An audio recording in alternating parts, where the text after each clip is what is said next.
Celtics scored 20 straight points in the first half to take the lead and never gave it back. They beat the Indiana Pacers 126-110 at TD Garden in Game 2 of the Eastern Conference Finals. Jaylen Brown tied a playoff career high with 40 points, and Jason Tatum added 23 as the Green finally won the second game of a best-of-7. Yeah, absolutely. Finally got a Game 2 win at home this postseason, so that was on our to-do list, and I'm glad we got it done. Even worse for the Pacers is that all-star point guard Tyrese Halliburton left in the third quarter with a sore hamstring and did not return. Game number 3 is in Indianapolis tomorrow night.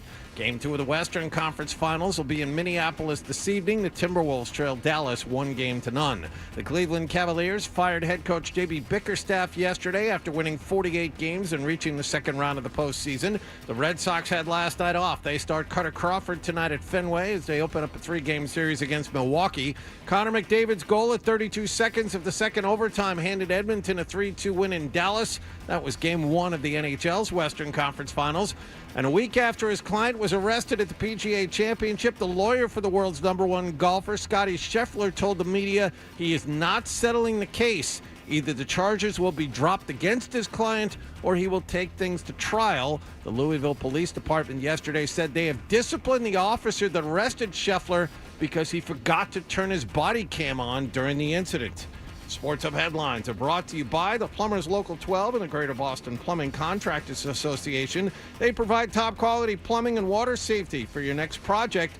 Visit healthstartswithplumbing.com. I'm John Wallach of Boston's Home for Sports, 98.5 The Sports Hub. Your next update at 6:30. You want to talk sports? We want to talk sports. Squeeze the chicken and open the mouth. It's like we were meant for each other. This is why you need us. 98.5 The Sports Hub. Afraid hello. Hello. Hello. Mm-hmm. Hello. Hello. Hello. Hello. He's naked. He has a sword. Let's talk about cheese. Bruins are back from the West Coast. What the Is it okay to use this for the radio? Yeah, oh yeah. Welcome to the show, you sweet bitch.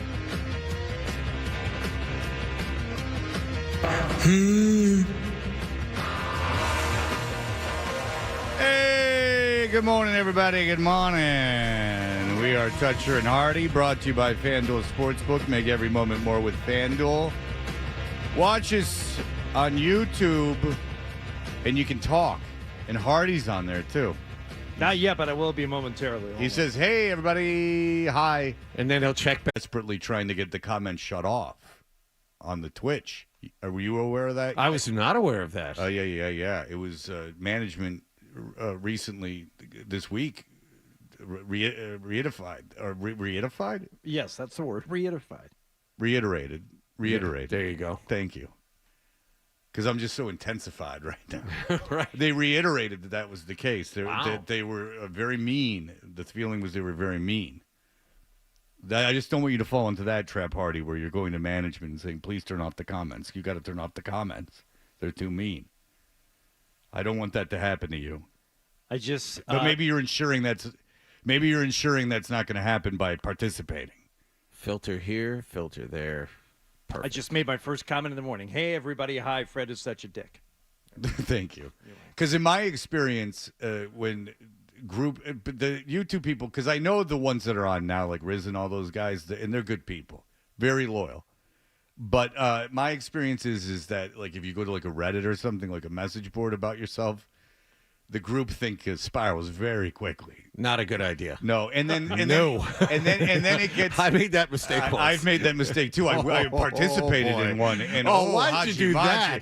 Because I did. Because my throat was gone and I was spiraling during the dark days. Yeah, during the literal dark days. Yeah, and I a year from this weekend, and I Yeah, and then but it just becomes nonsense. Like the group think just becomes nonsense, and they justify and like it just frustrates you. It doesn't even upset you anymore. It just frustrates you because you're like you just think what you want to think, and no matter faced with any facts, you're just gonna do it. And then you start thinking about the news. So there you go. But for YouTube, we'll never say what you want. We're never shutting off the comments. I guess unless you broke the law or like threatened our lives. Sure. Yeah. That's why we got rid of the text.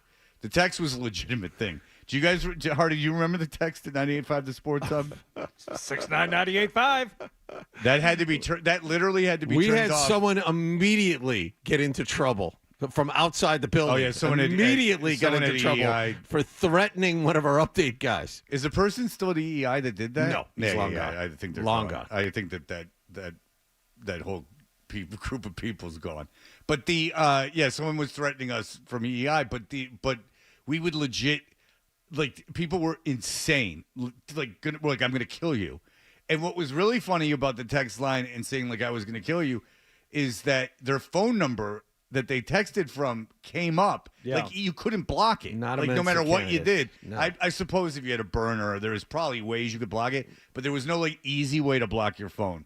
So we would get these death threats, and then you get repeated death threats from someone. You go to management. You go like, hey, I got all these death threats from this guy. So the cops, Chachi would call the cops. He'd go, all right, let me call my guy. Let me call my guy. He was going to be here on Friday anyway, dropping off some oranges. He was going to drop off some oranges. I was going to give him some tickets. We were going to do a little payola situation. I was going to let him sit in for my taping of Breakfast with the Beatles. I tape it Fridays at 4. Did you ever see that? Did you ever see the big gathering of people who would come in and they would, quote unquote, win the, sit in on a recording of Breakfast with the Beatles? Uh-huh. Oh. What was that? Now, see, you guys have experienced this. I never did. I love Please Harry Balls. Do tell, Hardy. There'd generally be anywhere between 2 and 4 people who would, win the spot that week to come in. And beforehand, they would gather in Chachi's office, and they'd just be sitting on the couch while Chachi was sitting there watching his Dean Martin roast on VHS. And then or the Vincent Price movies, or this is the part of the old guy's special where I appear. And in Korean, chachi means penis. So at some point, they're kind of sitting there wondering, like, what is this? And then he would decide it's time to go upstairs and record. And he would grab his old school. It's kind of like a firm cardboard box that he held his vinyl records in. And you're like, come on, everybody, let's go. And they would go over to the elevator, and then they would go upstairs, and I guess they would sit in his studio while he recorded breaks. Upstairs, like one floor? Upstairs? I don't. Probably in one of those studios up there. Now, I never witnessed the elevator. like them sitting there while he recorded it, but I think this goes for like pretty much any radio show. The idea that you can sit in on, Touch and Rich or sit in on Felger and Maz. I think everybody regrets the decision to bid on that and participate in that about 20 minutes in. Yeah. Because once you sit in on a live radio show that goes on for 4 hours, you decide, oh boy, this is like just watching somebody work, like at a job. It's not a good It's not fun. I dream of Tony Bennett. Would you go watch your accountant sit at a desk? Would you do that? A lot of the time, maybe not this time. You're sitting in the producer's studio. We've done a handful of times. You do it on Zolak and Bertrand. T-Bone won't talk to anybody. I know. He just like gives everybody the death stare. Well, how does he stare at them without turning his whole body? I mean, if he's got to run the board, let's be honest. That's a good point. There's no turning. Yeah. Could you imagine? Could you imagine that? Have you guys ever done that before? With Dan O'Brien back there as the producer, like Mr. Jolly back there. It's like happy. Yeah, he won't let everybody. an intern in there. He I know. I'm not joking around. He won't let an intern in there. Every intern we've ever had work on this show, including the one we like, Milliken's cousin, sits in the other room. John, like it's everybody. Like everybody. We've had 3 or 4 of them, right? But you're saying we like. Yeah, here's a prize. Come sit and hang out in a place where no one wants you there. Don't want you in the studio. How about you go to a job site and watch the guys do it? They don't want you there. Right. They don't want you standing around while they're soldering or, Don't say that to Hardy.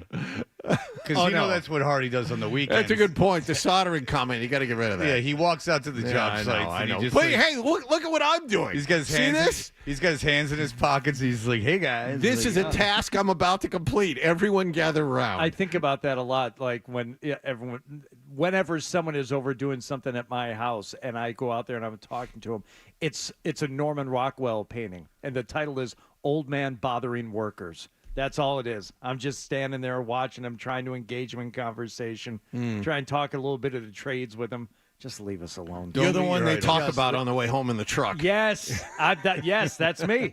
That's me. I'm just out there trying to talk a little shop. Dan, go ahead. Wallach, holy moly. I know it's a nice day, but you and your bros are squawking when I'm leaving for work this morning. My Lord. We're just saying hi. We're just saying hi. I know. Hardy, less positivity. You don't have to love everything and laugh at your own jokes. And Fred, you're perfect. You know, on The Office, when Michael Scott leaves and starts his own paper company, like, what a dumb idea. Like, can you imagine doing that in real life? It's a very bad idea. I mean, I'll tell you what, Dan. Thank you for your call. It ended up working out for Michael Scott. They sold that company. Yeah, but it had to be under an umbrella of lies, though, if you'll recall. Jim helped. Yeah. They had a guy on the inside, Jim. Oh, yeah. Brandon, go ahead. Hey, what's going on, guys? So I'm tired of this narrative going on between the Jays that Jalen's against Tatum and Tatum is against Jalen. Like, come on, let's stop. Everybody has one goal in mind. That's a championship. Listen, Jaylen Brown doesn't have to be the number one. Tatum doesn't have to be the number one. Drew doesn't have to be the number one. You get what I'm saying, right? So sure. if Brown goes for 40, great. If Tatum has 10 points, who gives a damn? They still won the game. We're going to criticize Tatum because he didn't score 50 points? Is that what we're doing? Oh, he didn't give his congrats to to Brown for scoring 40. Listen, he's at his press conference. He's saying everything that he wants to say. You know, he's articulating things the way he wants to put it out there. Of course, behind closed doors, those guys are boys, man. They're dapping it up. Let's stop this narrative that it's Jalen against Tatum. Those guys are teammates. It's one goal in mind. It's a championship. It's a team thing. Let's stop this, bro. That's right. Stop that, Hardy. When Nick puts up extremely frustrated, have we ever? I thought it was something entirely different. I thought it was someone talking about something we were talking about, and they were frustrated by it. And it might be funny. I didn't know it was going to be someone talking about something we weren't talking about. So, Nick, little more precise. Extremely frustrated. Did he answer the phone or not? He did answer the phone. Okay, then. Am I yelling at him? We're halfway there. Am I yelling at him? No. And have we even talked about Tatum and Brown not getting along?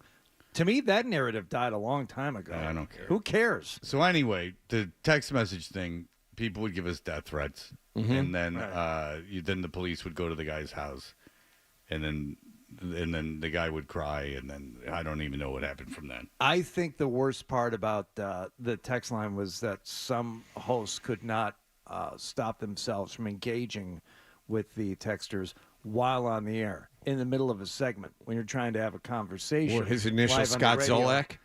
No, Zoe didn't know how to text anybody back. But there, you would hear this going on, and then they would start like reading the conversation back that they're having with this person.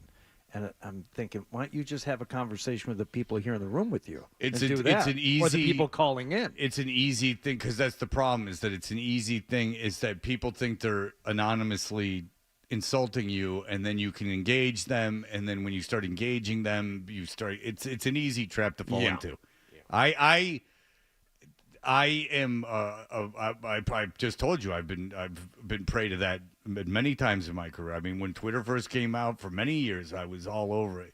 I am able to avoid some things, not everything. 12 and I used to talk about it because you think about it, Fred. When 12 and I were at BCN for a little bit before you came here, and emails were really the only way of getting in touch with the show at that point. But every once in a while there'd be an email, and I think it was 12 first that it's like, I let this guy get in my kitchen. I let this guy get in my kitchen, and then you start the the back and forth. And if you want to reply to anybody and everybody outside of the death threats, really the only way to do it, if somebody is out of their mind, angry, and they're really being irrational, you just say something to the effect of, sorry you feel that way, hope you change your mind, send, and never look at the exchange again. Otherwise, when you get into trying to have a dialogue with somebody like that, it's gonna drive you crazy. There's nobody, no matter what they say on the air. In fact, if they say on the air that they don't care, they care way more. When they give an air of not caring, that's the people that really, really, really care. The only way to not care is to not ever look. Right. And I can assure you, I don't know anyone in radio that doesn't look occasionally. At least in some, and believe me, I know for a fact, intimate fact, I'd get on and go to court and testify. I know people that look at it, they might spring their finger looking at it so much during shows, and if you're looking at it, of course it's going to affect you because you value it. It's no fun when someone insults you. It sucks. Like no one likes it. I mean, the only thing that you can do is with the experience of it when it's groupthink. Like I told you, like Reddit or something, then you're just like, then you can kind of see it, and then you just go like, okay, whatever. But yeah, when someone like attacks you, of course, it's not a good feeling. And anyone who says that it doesn't, that they like it is full of crap. When I first started radio, I thought it was funny, and then I started needing money, and then that was when it got not as funny. Yeah. But when I first started radio, I thought it was kind of a goof. And then I thought it was funny to piss everyone off. Like I deliberately did it. And then I enjoyed the reaction to it. And then, I started having to pay rent and everything else. Mm-hmm. All right. Okay, finally, real quick, and then we'll get to the Celtics. Paul, go ahead. Hey, I met Chachi at a 4-H event in Middleborough, pre-COVID. Everything you say he is, Fred, he is. I'll tell you what, that was a big one. 4-H. I am very involved with my no kids. Did he show you his charger? He used to steal your Cokes, right? Huh? He used to steal the Cokes out of your fridge, right? Yeah, Chachi would steal the Cokes. He told me that. Yeah, he'd steal them. Maserati steals them. They all steal them. It's always the nice ones that are the thieves. There you go. Thank you, Paul. Well, he drove the Challenger, right? Yeah. It was a Challenger. Oh, yeah, nice stock Challenger.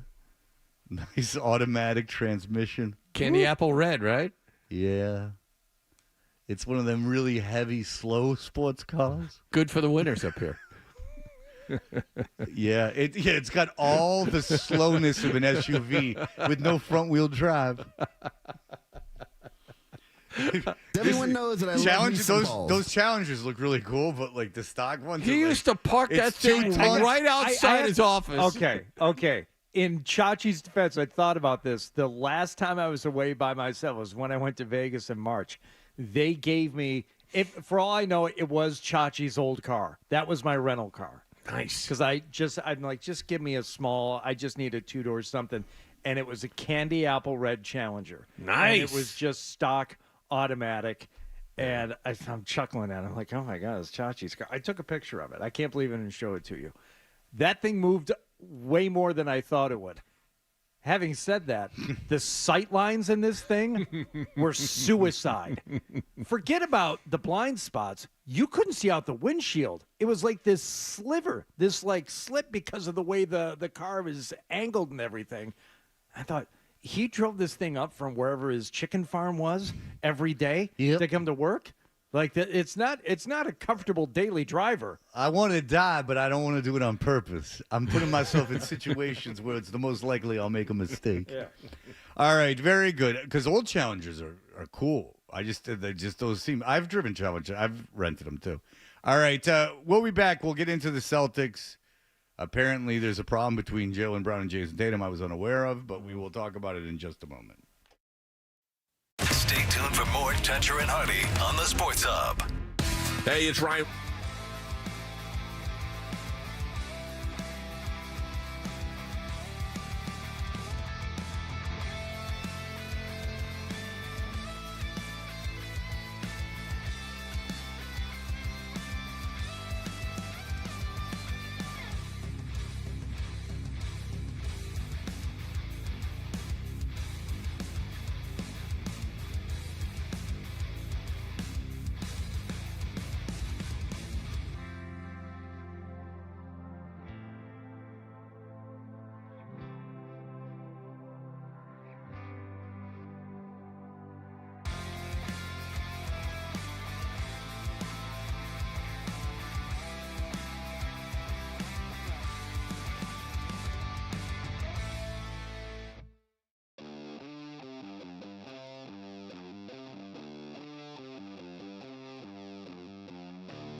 were Toucher and Hardy, and the All-NBA teams came out, and no sign of Jaylen Brown.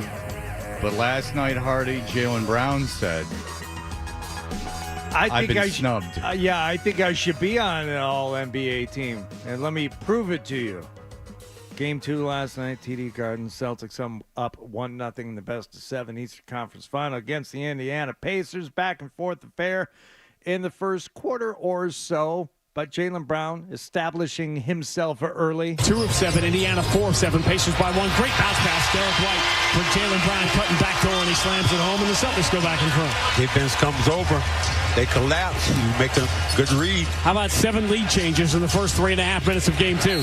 It's good stuff from Max there, too. It's actually, giving you some diagramming of the play. What did I tell you? No sandwiches, no someone stepped on my toe, no hotter than fish grease. This is playoff Max. This is Eastern Conference Final. And we're going to be talking to playoff Max later, right? Yes. Max is engaged. Max knows that these calls are being picked up. Yeah. Max knows people are actually listening. Right. Again, the first quarter, second quarter you're watching last night, you're thinking, okay, Indiana did not come out all pissy pants based on how things ended in Game 2, but they were keeping it close. They were giving him a game. But every time they would get close. Offensive rebound, Al Horford. He's got it. It's into the corner. Hauser rims out on the 3. Jaylen Brown, another offensive rebound, and the putback. And the Pacers are getting torn apart on the glass, and T.J. McConnell is ripping his own teammates. Pounding that glass, man. Inside out. I mean, if you're T.J. McConnell, I mean, you got to be ripping your own teammates because you got to think, I'm the reason we're here. You wouldn't be here if it weren't for The Indiana Pritchard is fiery.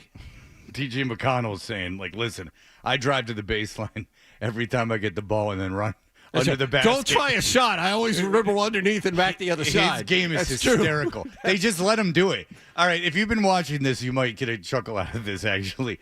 If you watch T.J. McConnell, they let him do it. They let him drive to the basket like at a wide angle. Mm-hmm. They let him drive under the basket and then run around. The reverse layup is his thing. Yeah. And you saw it happen like the first time he had the ball in the series, and now the Celtics have shut that off. But that won't stop McConnell from constantly testing them. But he will keep dribbling all the way out the other side and waste 5 or 6 seconds. It's actually kind of ingenious, whoever came up with the defensive scheme, because they're just like, let him do it. But don't let him get an angle at the basket. Yeah. So just stand here. So he goes unimpeded to the basket and just dribbles under it and back around. It's like watching little kids. It's kind of funny.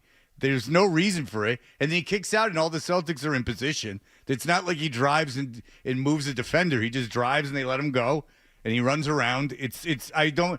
You've called a lot of games. I don't recall another person's go-to move being so ineffective. No. You see it occasionally, like once a game from different people, but McConnell, it happens 4 or 5 times a game. Yeah. It's weird. Yeah, I agree. It's interesting. So if I was anyone, I'd be pissed that he's just running around with the ball so much. So that's Indiana Pritchard. Now, Boston McConnell will sometimes drive the ball down low, but he'll stop. He stops and he waits for 2 defenders to jump, land, and then he just puts the ball up. That avenue is shut off. Let me move the ball somewhere else. Or just wait until all the big actual basketball players around him land on the ground and can't make a play anymore, and then he'll shoot the layup.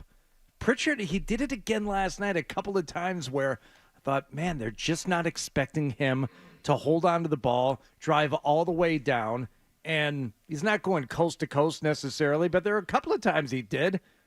Oh, he'll shoot a mid-range jumper. I know exactly what you're talking about. Like he'll run down, like hit the brakes, and you think he's going to give it up, and he'll shoot a mid-range jumper. McConnell does that too, but not nearly as much. Yeah, but McConnell, John, does run around with the ball. Yes, he does. I mean, runs around the ball a lot more. It's funny. I mean, it's not annoying to me. It's just funny. I think it's funny. He reminds me of a little kid. Like, go ahead, wear yourself out. Right. Like, run around as much as you want. So that last play put the Celtics up by 2. It's 29-27, and you're thinking this might be, tight at halftime. And that's what John Wallach mentioned in his first Hub headlines of the day.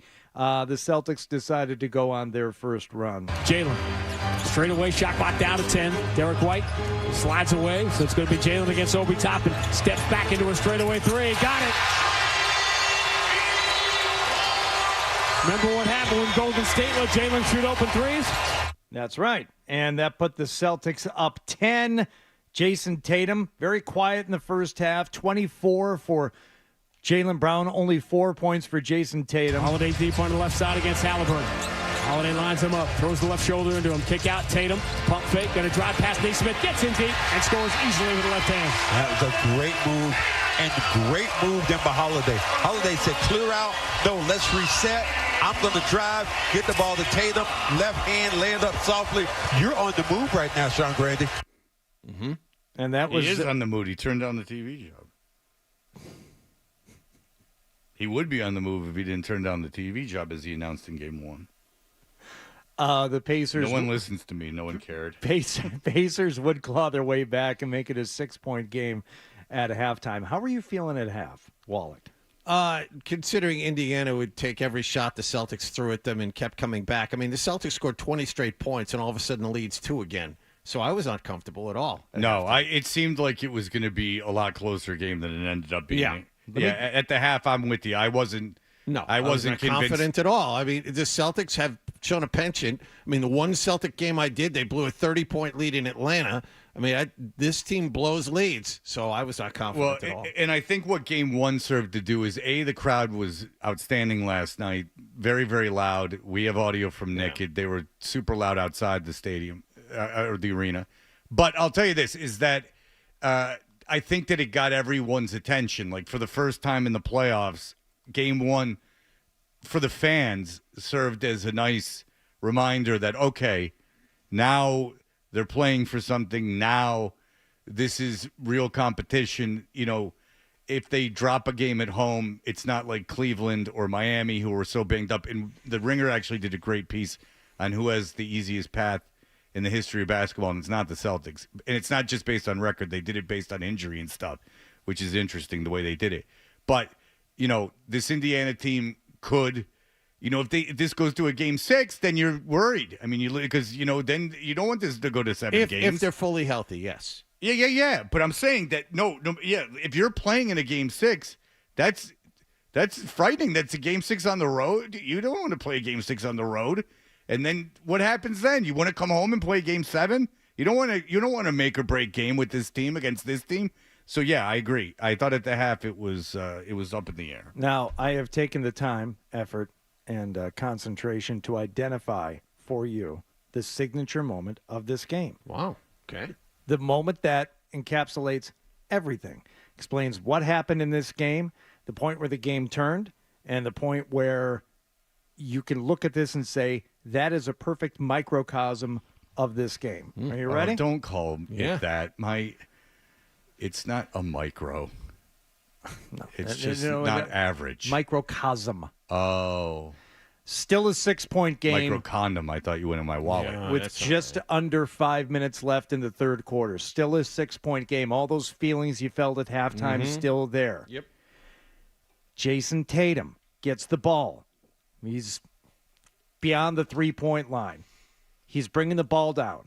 I'm thinking this is the point where my watch goes off. This is the point in the game where Jason Tatum, who has not done a whole lot, decides, I'm just going to keep the ball for this entire possession. I'm going to dribble it, try and dribble it through the parquet, back myself down, and take a shot no matter what. That is not what happened. Tatum against Obi Toppin straight away. Can get a little swagger now. Stop and start. Drives. Kick to the corner. Jalen fields it. 3 in the air. Got it. Now the threes are starting to fall. Boston by 9. 80-71. 4:24 to go in the third. If you notice the offense in the second half after Jaylen Brown had scored 24 points, what do we usually see? The offense is in the second half, Tatum up top, 4 guys spread out off to the side. Second half, Jaylen Brown was the man with the ball at the top. Tatum was buried in a corner. I mean, they recognized, they didn't try and force it this time. They recognized, you know, this isn't Tatum's night. We're not going to force the offense through him. We're in the Eastern Conference Finals. Let's give the ball to the hot guy. And I'm giving credit to Tatum. My favorite thing that he did all night was draw coverage on that play. Yep. And instead of that thing that he does, and if I'm Jason Tatum, I probably want to do the same thing. I need to get myself going, and here's how I'm going to do it. Instead, He sees Jaylen Brown, who is hotter than hot, kicks it out to him, buries the three. They go up 9. That makes it 80-71. That was essentially game over. Now, you didn't know it at the time, but the Celtics would continue to build upon that lead. Tatum did get it going. He hit a couple of fadeaway 2-pointers, got himself comfortable. He got inside into the paint on one shot, and I said, maybe that's the one that gets him going, and it did. And he did late third, early fourth. He really started to contribute. And the other thing, the maturity that he is showing during this playoff run, we've seen him score 50 in a game 7 against Philadelphia. We have a commercial that details that runs constantly on this radio station. Oh, you don't care for that, Wallach? Well, I mean, the 97th time you hear it, you're like, oh, maybe we should change that. Oh. But all I'm saying is... I concur. All I'm saying is, Tatum for a 50-piece. That was... Yeah, maybe we could update everything. I'm thinking maybe we change that. But... Hey, I'm not the guy in charge of that. So he doesn't feel the need to do that. No, especially in a shows a great amount of maturity to step back and go, okay, this is the guy. You go be the guy. I'll stand over here. I gotta say that had they ended up losing that game last night, I probably would have come in here and said, well, that's what happens when your best player only scores 4 points in the first half and never really gets it going. But instead, they went to their strengths last night. Their strength, obviously, last night was Jaylen Brown. They relied on him. Tatum helped them increase the lead at the end and contributed in a lot of different ways. He had some nice assists, some really good rebounds. The depth of the starting 5 was obvious last night. Holiday had a great game. White had a great game, and they could afford. And Brown obviously was electric, and they could afford Tatum to have an off night. Yes, we got to break up. Real quick, the offense. We were wondering what happened in the non-Horford minutes. Cornette got hurt out in the first half. We saw small ball the last 3 minutes of the first half with Tatum at center, and then we saw O'Shea Brissett, not Xavier Tillman, but they went smaller. And it worked for them. Yeah, OJ Brissett Miles was Turner good got in last foul trouble, and that I'm sure helped. But I think that's a lineup they'll go back to. Yeah, O'Shea Brissett. Well, he earned it last night. Yeah, I mean he played really well last night. All right, we'll be back. We'll continue talking Celtics. 6-1. We'll take live phone calls. 617-779-0985. Sports Hub headlines. Celtics beat the Indiana Pacers last night, 126-110 to go up 2-0 in the NBA's Eastern Conference Finals. Jaylen Brown, the story, tied a career playoff high with 40 points. Pascal Siakam, 29 for the visitors. Game 3 tomorrow night in Indianapolis. Tyrese Halliburton left in the third quarter for the Pacers with a sore left hamstring and did not return. Dallas visits Minnesota in Game 2 of the Western Conference Finals tonight, up 1-0. Red Sox had last night off. They begin a 3-game weekend series with Milwaukee at Fenway Park tonight. At the Stanley Cup playoffs, Edmonton won in Dallas last night, 3-2 in double overtime in Game 1. Sports Hub headlines are brought to you by Dr. Matthew Lopresti and Leonard Hair Transplant Associates, the hair doctor of Hardy and Brian Scalabrine at 1-800-GET-HAIR. I'm John Wallach at Boston's Home for Sports, 98.5 The Sports Hub. Your next update at 7 o'clock. This is Christoph.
Artie on the Sports Hub.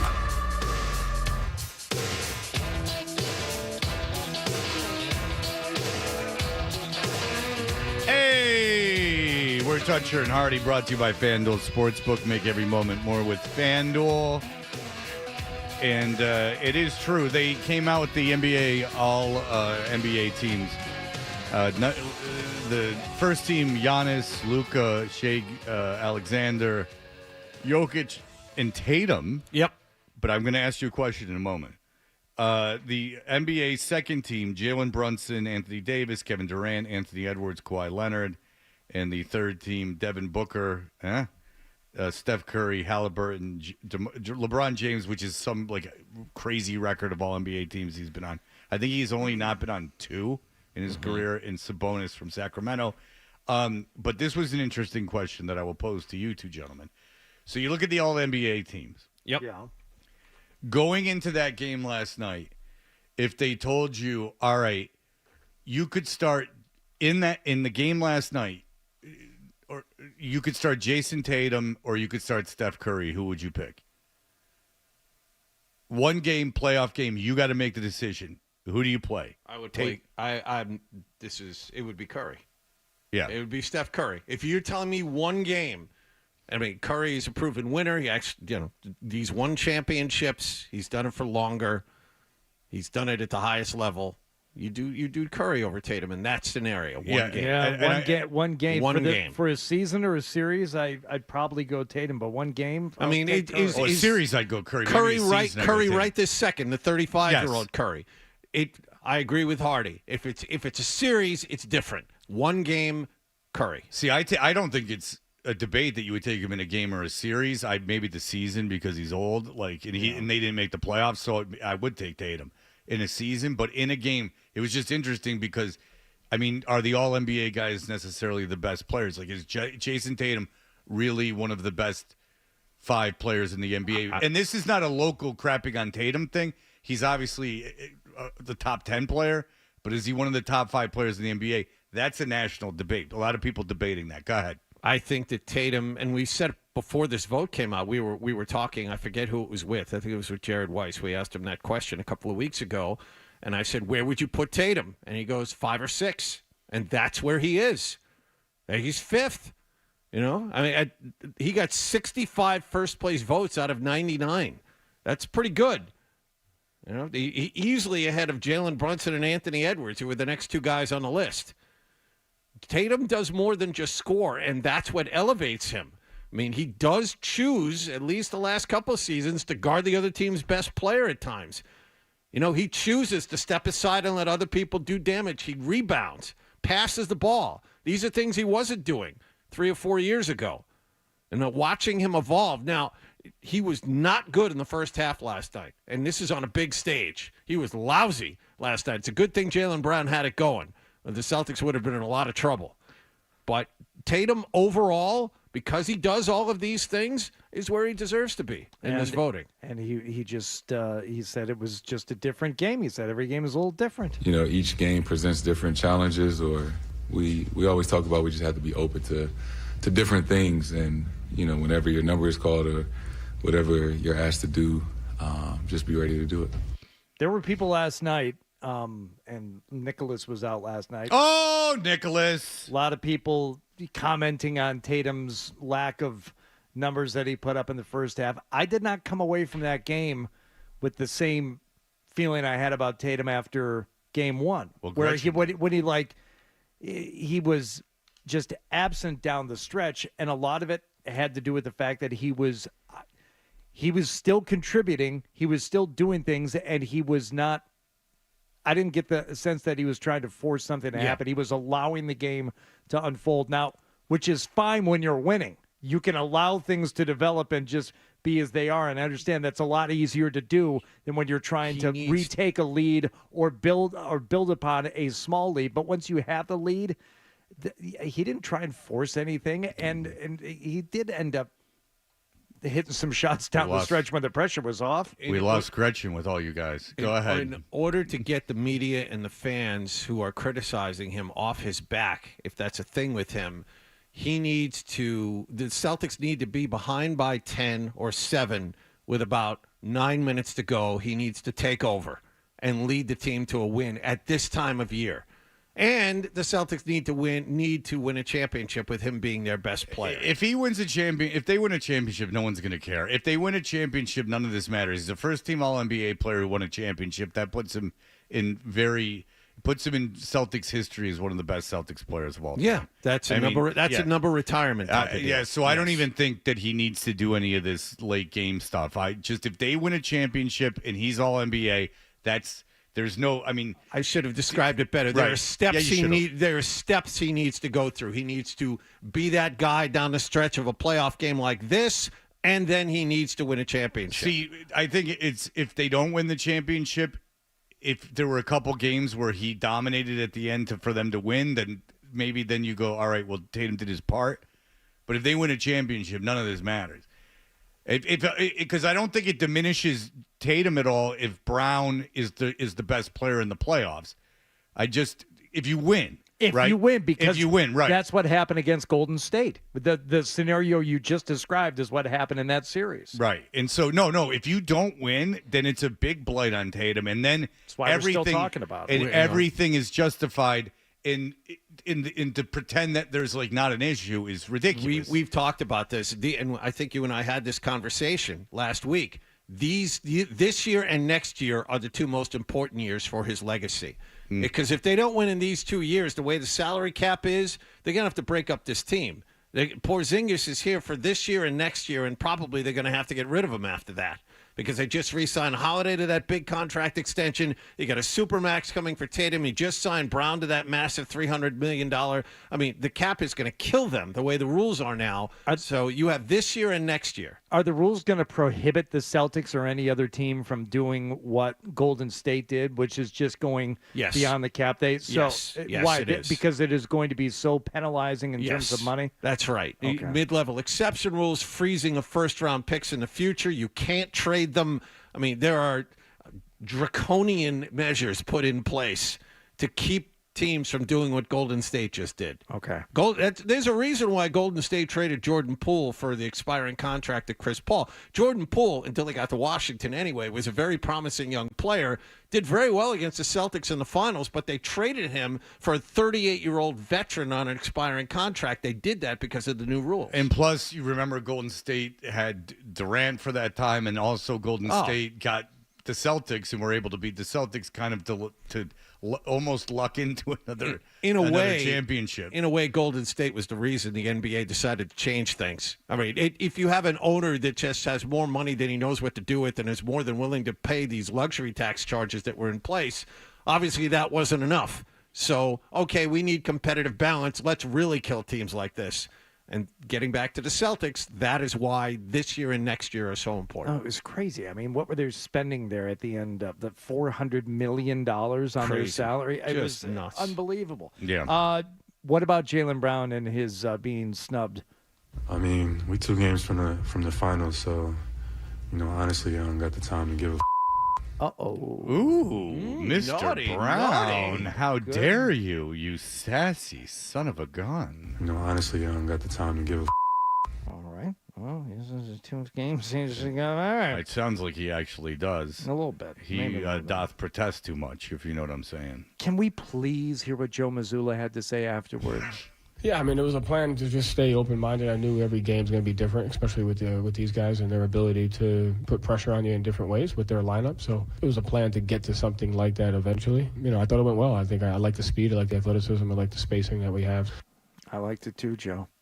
What prepares you for a game or a series like this, Joe? Is it a nice meal of food? Is it chess metaphors with your friend Josh? What is it? It presents strengths and some weaknesses that we have to be ready for. But I think the open-mindedness throughout the year to play different ways kind of prepares us for situations like this. Open-mindedness, that's what it is. That's what so many people, Fred, lack when it comes to assessing situations, people.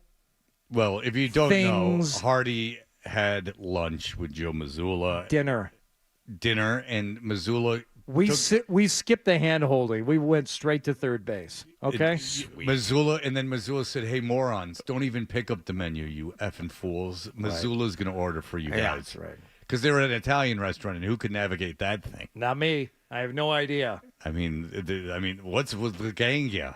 What's Rivoli? I don't understand what any of this is. Parmigiana? I don't know what Parmigiana is. So it was very nice of him to take this is absolutely true. They went out to dinner in Missoula, took the menu, and just started ordering for the table like a psychopath. He said, just start bringing out food. Just start bringing out food. Must be nice. Yeah.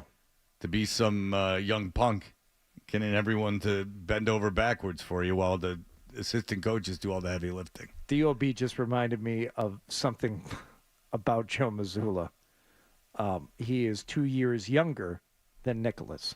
Whoa! Oh, man. We should do something where Nicholas is the coach of the Celtics. Nick just turned around. He's like, what? Oh, man. He's like, I can't hear you. He couldn't hear because I had the microphone on, but yeah. Is that true? Are you sure? Have we double-checked that? I think Joe Mazzulla's 35. And Nick is 37? Nick, how old are you? 37. Nick is 37. Oh, that's a hard fought 37.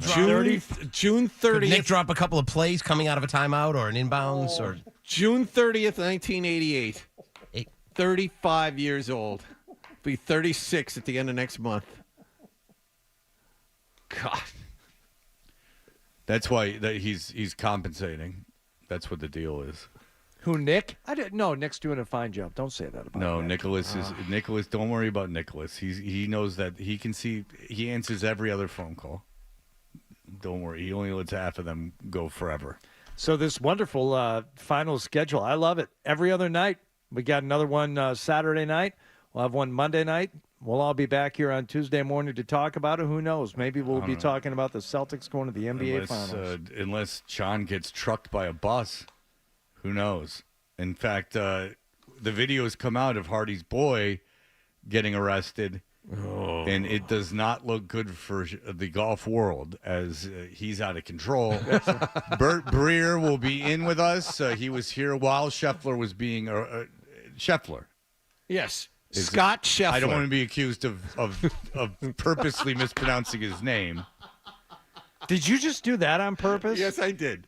Oh, no. John knows everyone's name. He's just screwing around. When John makes a mistake, he's screwing around on purpose. No, that one, come on. I got chastised enough for that one. Hardy was way out of control. If you missed it, last week while we were on the air, Scotty Scheffler was arrested for assaulting a police officer and among many other charges. Felony assault. Finally, the video has come out, and it's worse than I even thought it would be.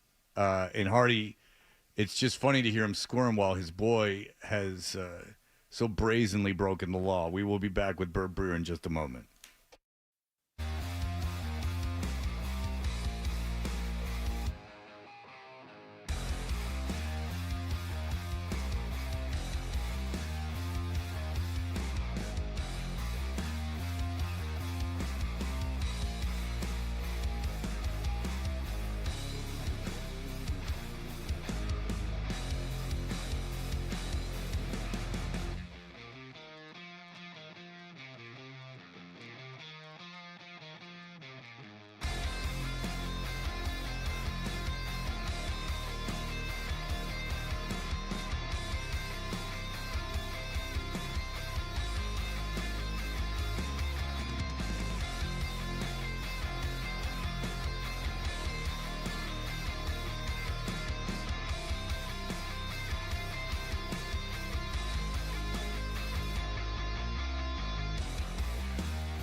Tyrese Halliburton, who didn't play in the fourth quarter because of a sore left hamstring.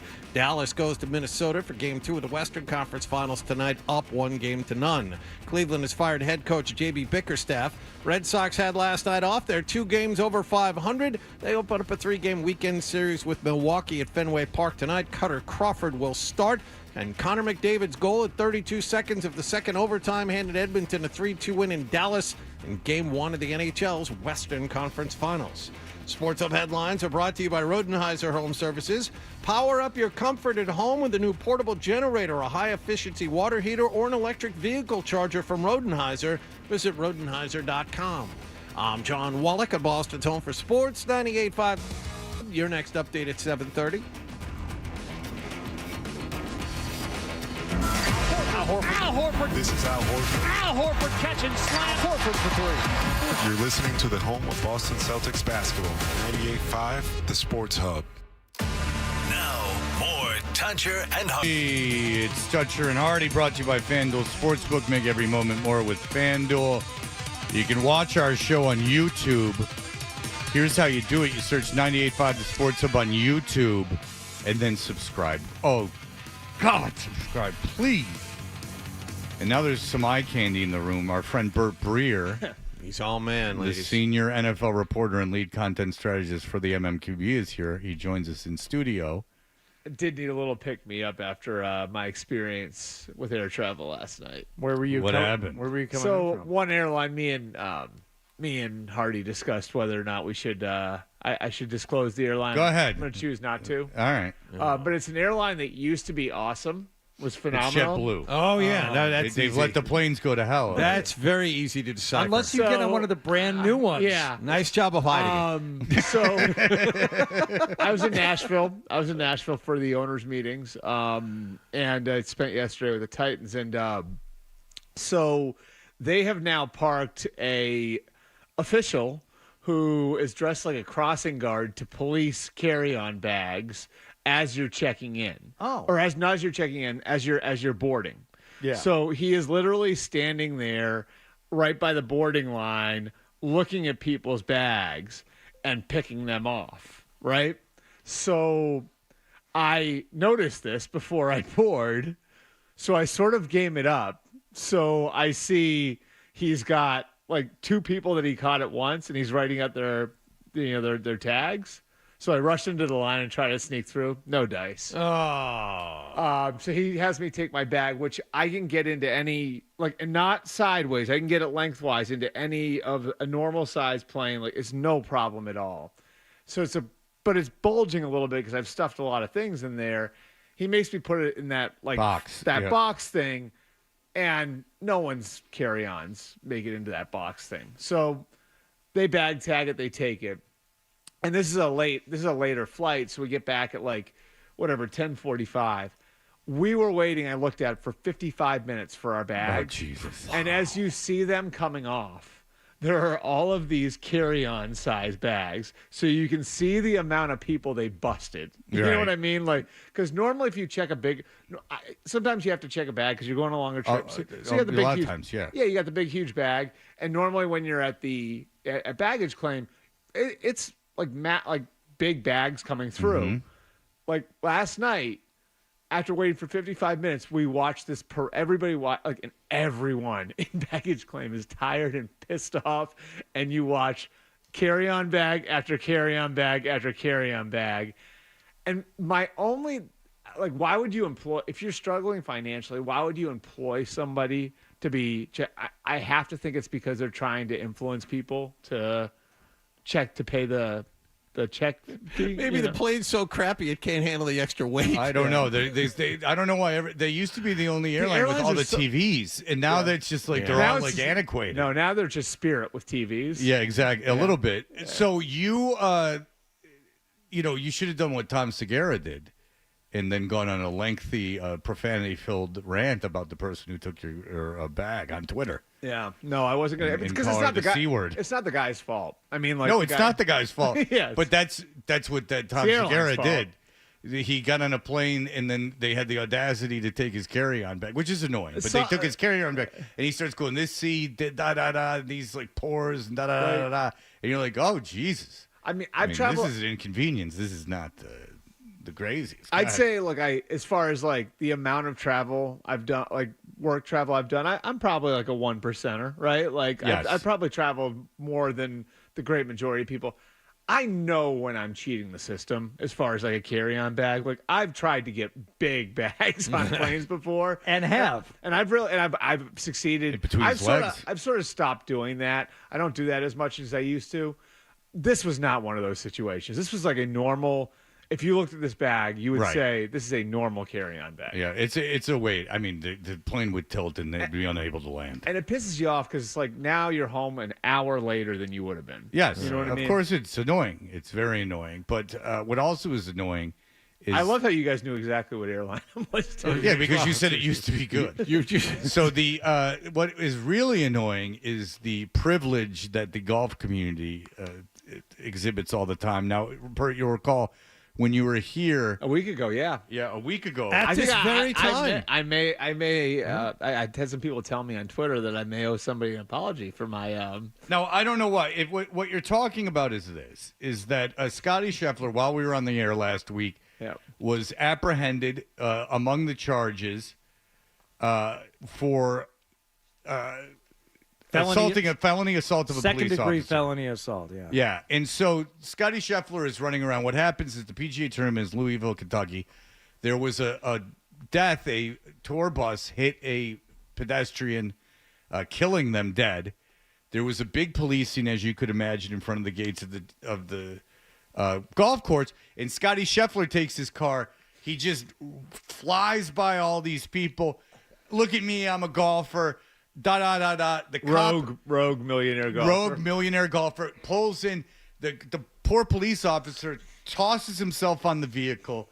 Scheffler won't slow down. Finally, he stops, and he's rightly arrested. Sacrifices his body for the good of the public. Exactly. Now, here's what happens that day, which is disgusting, is that Hardy and his ilk, white, sitting around, white.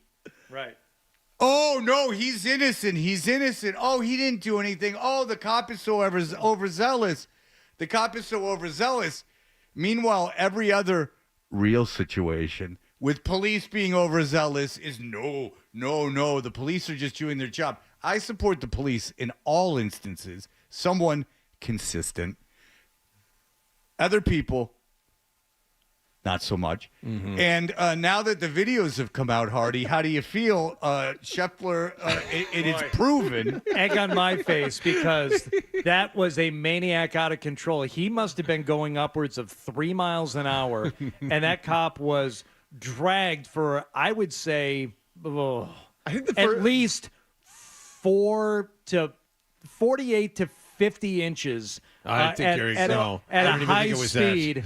And man, I can't believe he even got out of jail that day. I can't believe they didn't bury him under the jail for that scofflaw behavior. So I think the first sign of trouble was the guy's body cam was off. Right? Yeah, that was the first clue. Probably not a great sign. They disciplined him for that. Well, listen to this. Yeah. Well, the police officer who arrested Scotty Scheffler, put him in handcuffs, has a lengthy disciplinary record that includes multiple suspensions. Ah. Okay. So I don't know how. Oh, and this must have been like the Super Bowl for him. They should leave him alone. Detail the PGA Championship. They should leave the guy alone while he's in intensive care. Is he in a coma still? This police officer after being he was uninjured. Slammed. He was uninjured, but his pants were very injured. I know that was the story afterwards. His pants were all torn up after being dragged, and then you see the actual video. I'm like, damage beyond repair. I think. Yes, that's right. Yeah. He was never suspended for anything bad. He was suspended 5 days for conduct unbecoming for driving an intoxicated civilian in your police vehicle and proceeding to do donuts in a business parking lot. Sounds like super bad. Yeah. Did he let him squeeze off a few rounds in an empty parking lot too? That's hang perfect, on, Hardy. Super bad.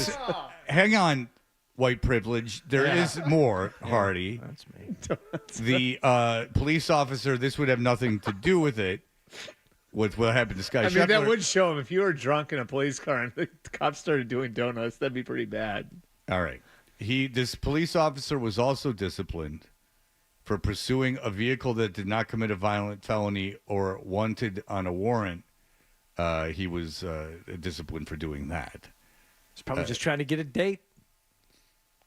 He was found at fault for accidents on the 22nd of 2021 and the August 6th of 2019 that led to oral reprimands. No big deal. Right. Hey, don't do that. He had to take mandatory driver's training in 2013 for an accident he was at fault of. And then he was hit with a one-day suspension in 2010 and 2011 for failing to show up to court. Then he had a 4-day suspension in 2012 for continuing to miss court appearances. Yeah.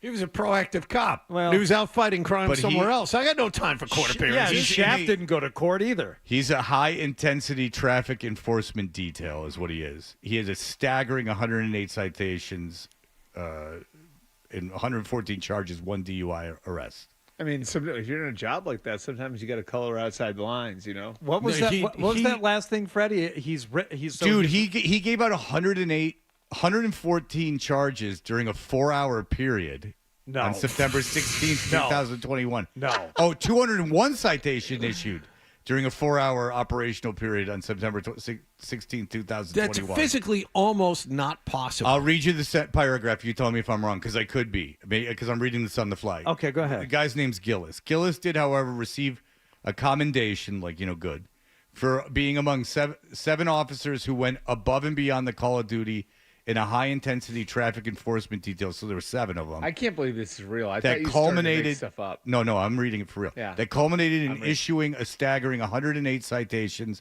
114 charges, 1 DUI arrest out of 201 citations issued during the 4-hour operational period on September 16, 2021. So he was among 7 officers in a 4-hour period. At a checkpoint. Okay. Oh, my Well, of course God. that's a checkpoint. Yeah. But I don't know how you... But if you go through 114 charges. Well, that all together, they were doing a checkpoint and they were writing people for everything from. Yeah, but that's kind of crappy. I mean, I'll drop it here. That is kind of crappy. Like, you have a checkpoint, you're going to write out 114 citations. They need money, Get out of apparently.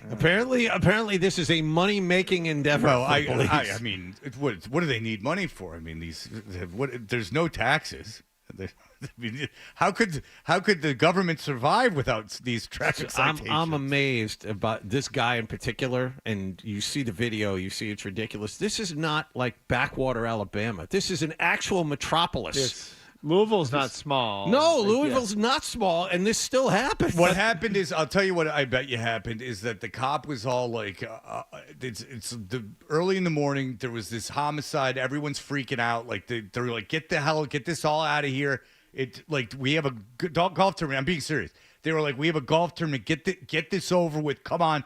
They're like, we got to clean this up, because think about it. It's right at the gates of the effing tournament. They're probably like, get this out of here. And it's been a disaster already the first 3 days. Like that, everybody's pissed off that nobody can get to where they're trying to get Exactly. And then Scheffler, look, he didn't deserve to be cuffed and arrested, but Scheffler blows this thing.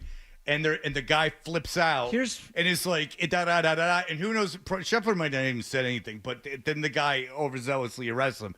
But I can imagine that was not a pleasant for anyone being there. Go ahead. Here's what I don't freaking get is, like, when you gather all this information, the police department, the prosecutor's office, how do you just not drop the charge? I don't know. I how do you look at all this and say, God, like, you're this protecting looks really, your guy. You have to go through it. I know, but this looks really bad. Like, let's just drop it. Like, well, yeah. Now you have the lawyer saying, "Oh, we're taking this to court. I'm embarrassing these guys." Well, here's the deal: is that if you go to court and they dismiss it, it's not like the end of the world for the prosecutor, and maybe it's not as open and shut as like the prosecutor's just like, I'm going to drop it now, because Scheffler probably did break the law technically, but I mean, there's no way he's going to jail for a felony. There's no way he's going to jail, but there's no way he's going to get that felony's going to stick. But maybe they feel like, all right, he broke the law. Let's just get him into court. Couldn't you drop some of the charges though? I don't know. I don't know. Maybe you could. I always pontificate on these things, and I never get it right. All I know is don't get arrested this weekend, because you won't get out for a long time. Go ahead. You'll give him some minor thing like criminal mischief. They'll slap him on the wrist.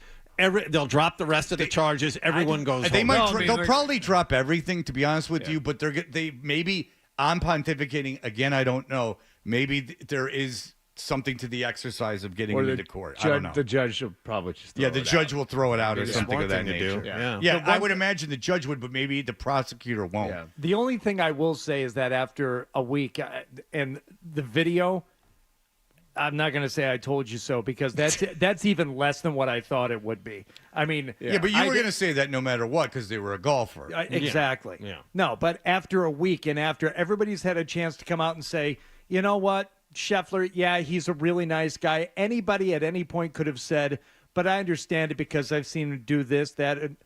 It has been across the board consistent. It's been laughable. Anybody who has ever interviewed him, talked to him, all of his someone's colleagues holding a grudge. No. Against Bert. No, it's just this part is laughable too. I think Bert, that all of his colleagues, when they're asked about it, they laugh about it. They said, "You give me 150 guesses as to who got arrested this morning before the tournament, and my answer is never Scotty Scheffler." Yeah, but I mean, like I said before, we've all had those guys that. I mean, I've had we went through the Sam Hurd story from last week. There are so many guys where it's like you would never think they'd be capable of this, and then I wouldn't something think you'd be happens. capable of breaking the law by trying to take an oversized carry-on onto a flight last night and then show up the next morning. No. and You knew talk I was, about you the knew I was airline capable like of they're that. at fault. Let's not But BS anybody. That here. You happened. Know I was capable of that. That happened. Well, Bert has been shot with a rubber bullet, we learned last week. I will tell you that Hardy is still angry at Bert for Bert saying, "How dare you think you know Scotty Scheffler?" Not anymore. Not anymore, because now we all know. And the proof is in the video. I will say, the two angles of the video we got were shockingly nothing. Yes, shockingly. Well, one of the angles I can't even tell where I'm supposed to be looking. Even if I had 100% been on board with Hardy, I still would have thought that video would have been about 3 times as bad. You as thought there would have was. been something. I think there's something. I think the something is that he drove through the traffic stop. Is what I think the something is. But what I will say is this: is that it's not so much Hardy what happened as your typical privileged reaction. How could he have done anything? And when it's your family being slaughtered by the quiet neighbor, your preconceived notions are going to be put to the test as you bury I think you're right. I think it's everyone you love. I think it's time for me to reassess. I'm going to take a few days. I'm going to take a few days after this show today and just quietly reflect. You know what I do? How I can be better. I reflect on Monday about the great people who have served our country, including the police. Yeah. My boys in blue. Insensitive. Freddie T's got There's your a man back. over there who's going to be observing the holiday, Hardy. We're on Main Street in Waltham if you want to pull over the pickup truck when it leaves here at 9:55 this morning. Because he's a big defund the police guy, Hardy. He's walking out of the Harvard graduation. He's I'm not going to say No, I'm just, you're the opposite of that. You don't think white people do anything wrong, as I'm very progressive.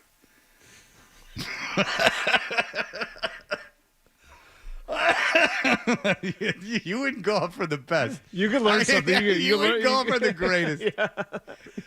He loves it so much. I like it a lot less. I'm too tired to play anymore. All right, I could have gone and played say, "Hey, you coming out tonight?" I said, "No." This ruins your life. What are you doing? I said, "Nothing. I just don't feel like leaving the house." It ruins your life. This show has ruined my life. It ruins Sucked the life right out of you. That'd be good for my golf game. I don't know if it is because I don't even feel like We're only playing 5 anymore. months in. I know. Imagine if I came in here like guns blazing this morning to defend Harrison Butker or Rashi Rice. You would have lost Hardy right away. Rashi Rice had a traffic situation too, you know. Yeah. And Hardy was like, "Oh God, throw him in jail." Yeah. Jeff, go ahead. Hey, what's up, guys? I was just calling in to let you know I got arrested for the same thing Scotty did. I don't know, 5-6 years ago. I kind of told the cop to go F off and drove around. Not the same thing. That's a little different. Let him finish. Don't get Hardy upset again. Tell me the story. What happened? Well, so he tried to get me for a felony and 5 other charges: reckless driving, reckless conduct, all that stuff. My lawyer got everything dropped. I got one. I think it was just reckless conduct or something. And that was it. How long did you have to worry about it? You got pulled over just like a routine traffic stop? No, so I was coming home. There was a running race in my town, and the cop had just pulled up, put the barrier in, and I was like, 50 feet from my house. And I was like, dude, just let me go around. Let me go home. And he said no. So I drove around him. Yeah. All right. So he pulls you over, and you tell him to F off, and then they arrest you? So it was a month later. I was at work, and my mother-in-law called me saying the cops were at my house. Oh, Jesus. And now how long did you have to worry about that, or did the lawyer tell you not to worry about it?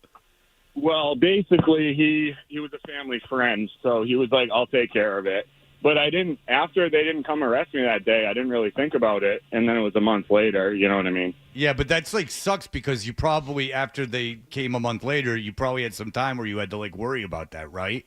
Yeah, pretty much. I mean, it was in the back of my mind the whole time. Yeah, that's what sucks. That's what sucks because even a lawyer will go, I'll take care of it, but they never tell you for sure it's okay. Did you? Okay, Yeah, so they showed up at their priority. It's not really their priority. Right, They showed up at your house. Did they at some point then come physically arrest you? Or did you turn yourself in? I wasn't home, so I had to go down to the station and basically get arrested. You know what I mean? You had to turn yourself in. I don't know if I'd go. No, I'm not doing that. No. Yeah, you would because it's easy. You went with a lawyer, didn't you, Jeff? Did you go turn yourself in? Yeah. And I will say, when the lawyer was talking to the prosecutor in the courtroom, the prosecutor was laughing and told me, he was like, you really hurt this guy's ego. Oh, all right, Jeff. Good story. It's way easier, Tardy. It's way easier to turn yourself in than you go in with a lawyer. Like and you don't want them coming to your house again to pick you up. No, and you also want to get arrested with a lawyer or turn yourself in with a lawyer because you'll get out 1,000 times quicker because the process starts immediately. All right, we will be back. That I know. Bert Breer is here. We can talk a little bit about the NFL and everything else in just a moment. Stay tuned for more.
after that conversation was a little much for him. He's out. I don't know. He's getting gasoline from one of his rallies or something. I don't know what he's doing.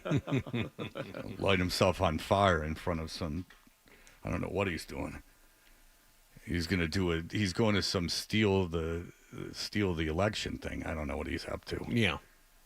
Stop the steal. I mean, he's making plans to head over to the Capitol in November.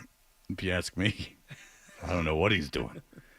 All right, Bert Breer's here, MMQB. He obviously covers the NFL. I want to do a lot more resilient than Hardy too. I fought through after everything that happened last night. I've been, tough enough to hang. You were actually early. You came in before 7 o'clock this morning. No, he got in at 7, like 7:00. Oh, is that what it was? I mean, usually it's 7:02:30. It depends on how you measure that. Like I walked in the door over there at like 6:59. Oh, I've played that game before with management.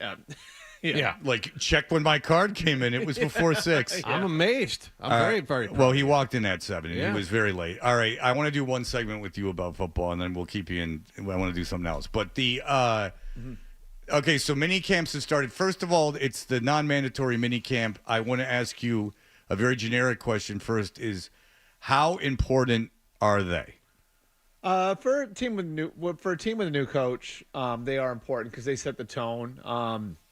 I also think Belichick would always say over the years, this is about the spring's about teaching, the summer's about competition.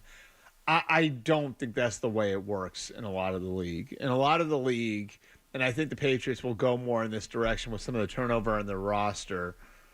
What the spring does is it sets up competition in the summer. So when who's getting the first rep, who's getting the second rep, who's getting the third rep, when you start to see that materialize in the summer, it's a result of all the information they've gathered from the spring. And so I'm sure we're going to get into the quarterbacks, specific to the quarterbacks, that's a part of it. And Can you tell when you're at one of these OTAs or any of these summer sessions who's starting?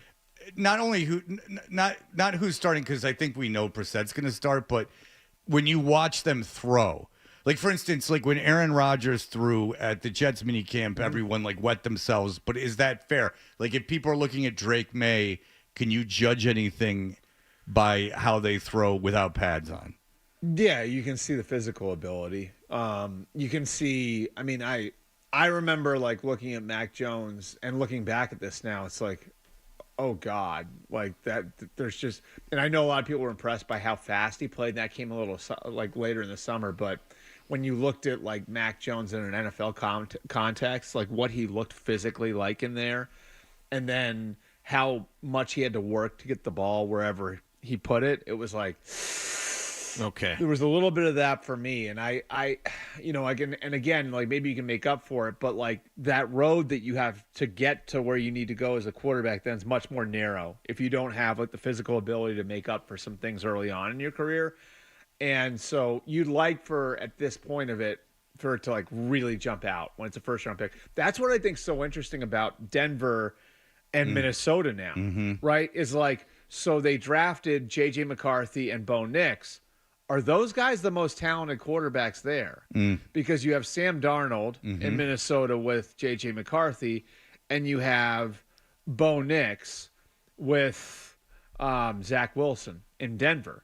And so, I mean, obviously Darnold and Wilson didn't make it, but those are physically talented guys. And and I think there is a chance that maybe Darnold plays this season. Darnold in Minnesota. could play really well there. Yeah, like Darnold was a bust with the Jets, but screwed, not. Yeah, but got screwed. Not to the degree that Wilson was. Believe me. Darnold.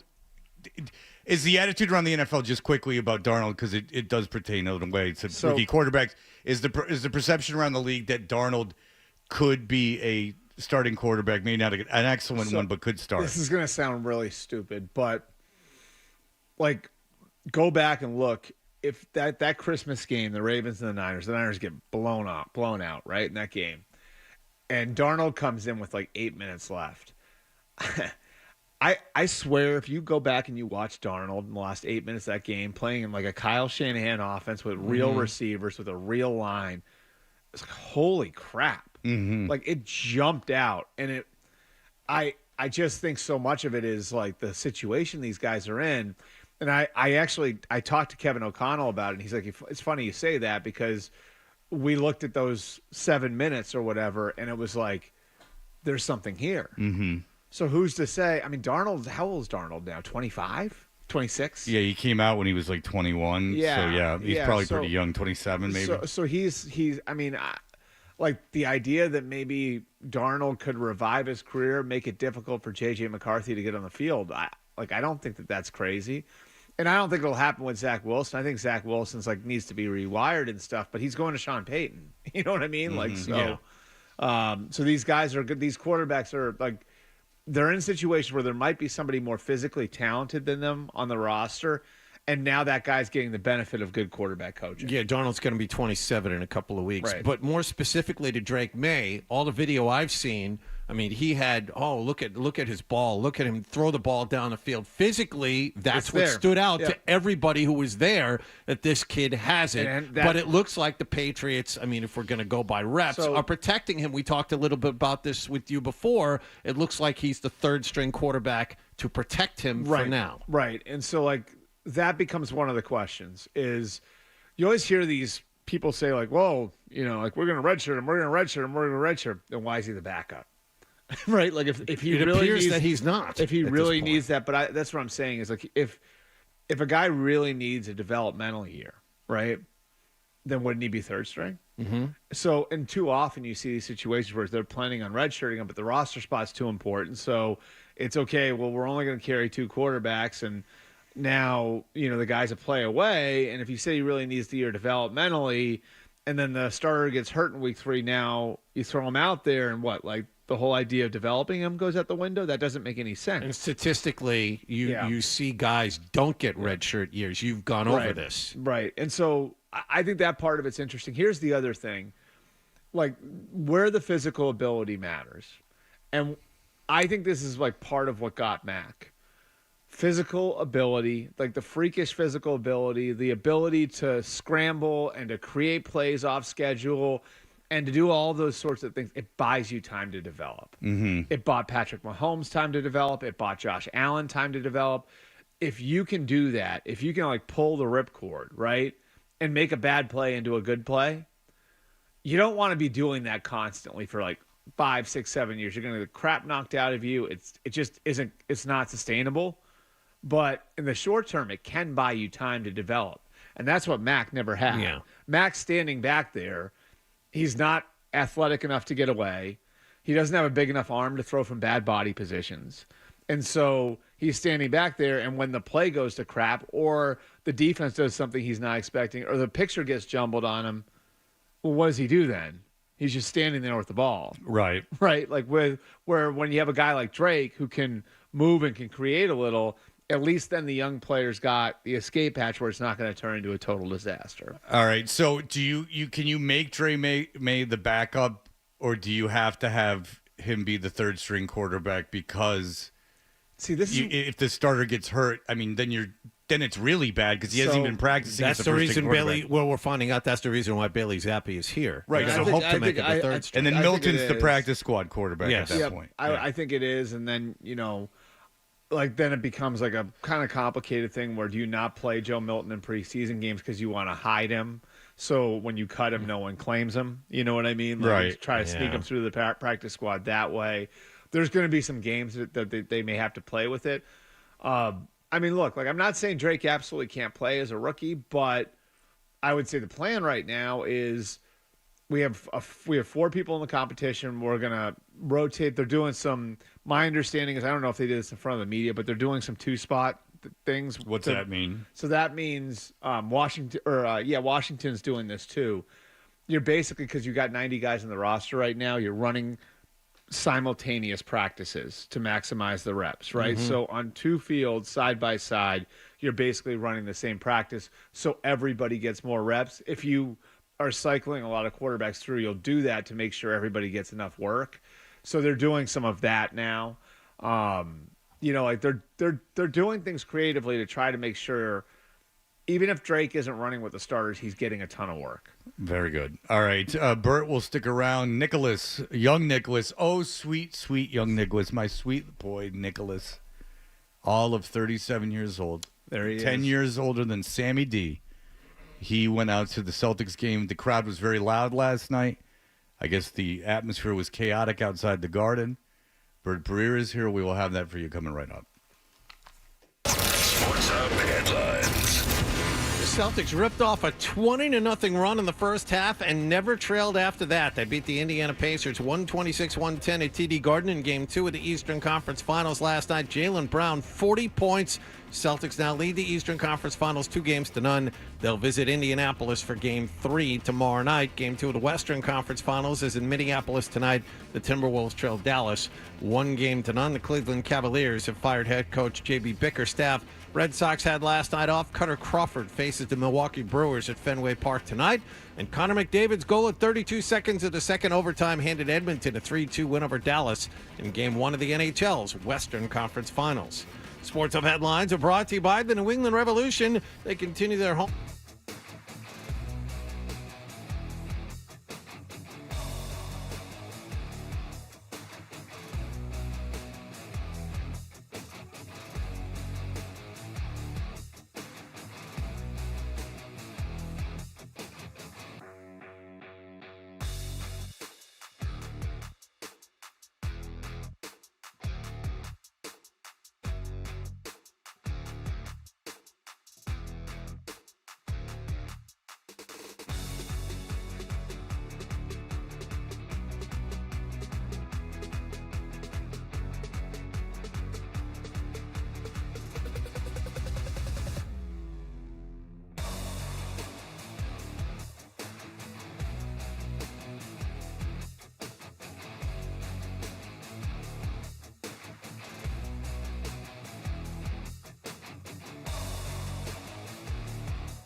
Throws him down. Shot clock down to 3. How fitting would this be for Jalen to finish his perfect night with a 3? Woo-hoo. Man, put the ketchup on the French fries. And Jalen drops 40 in game 2.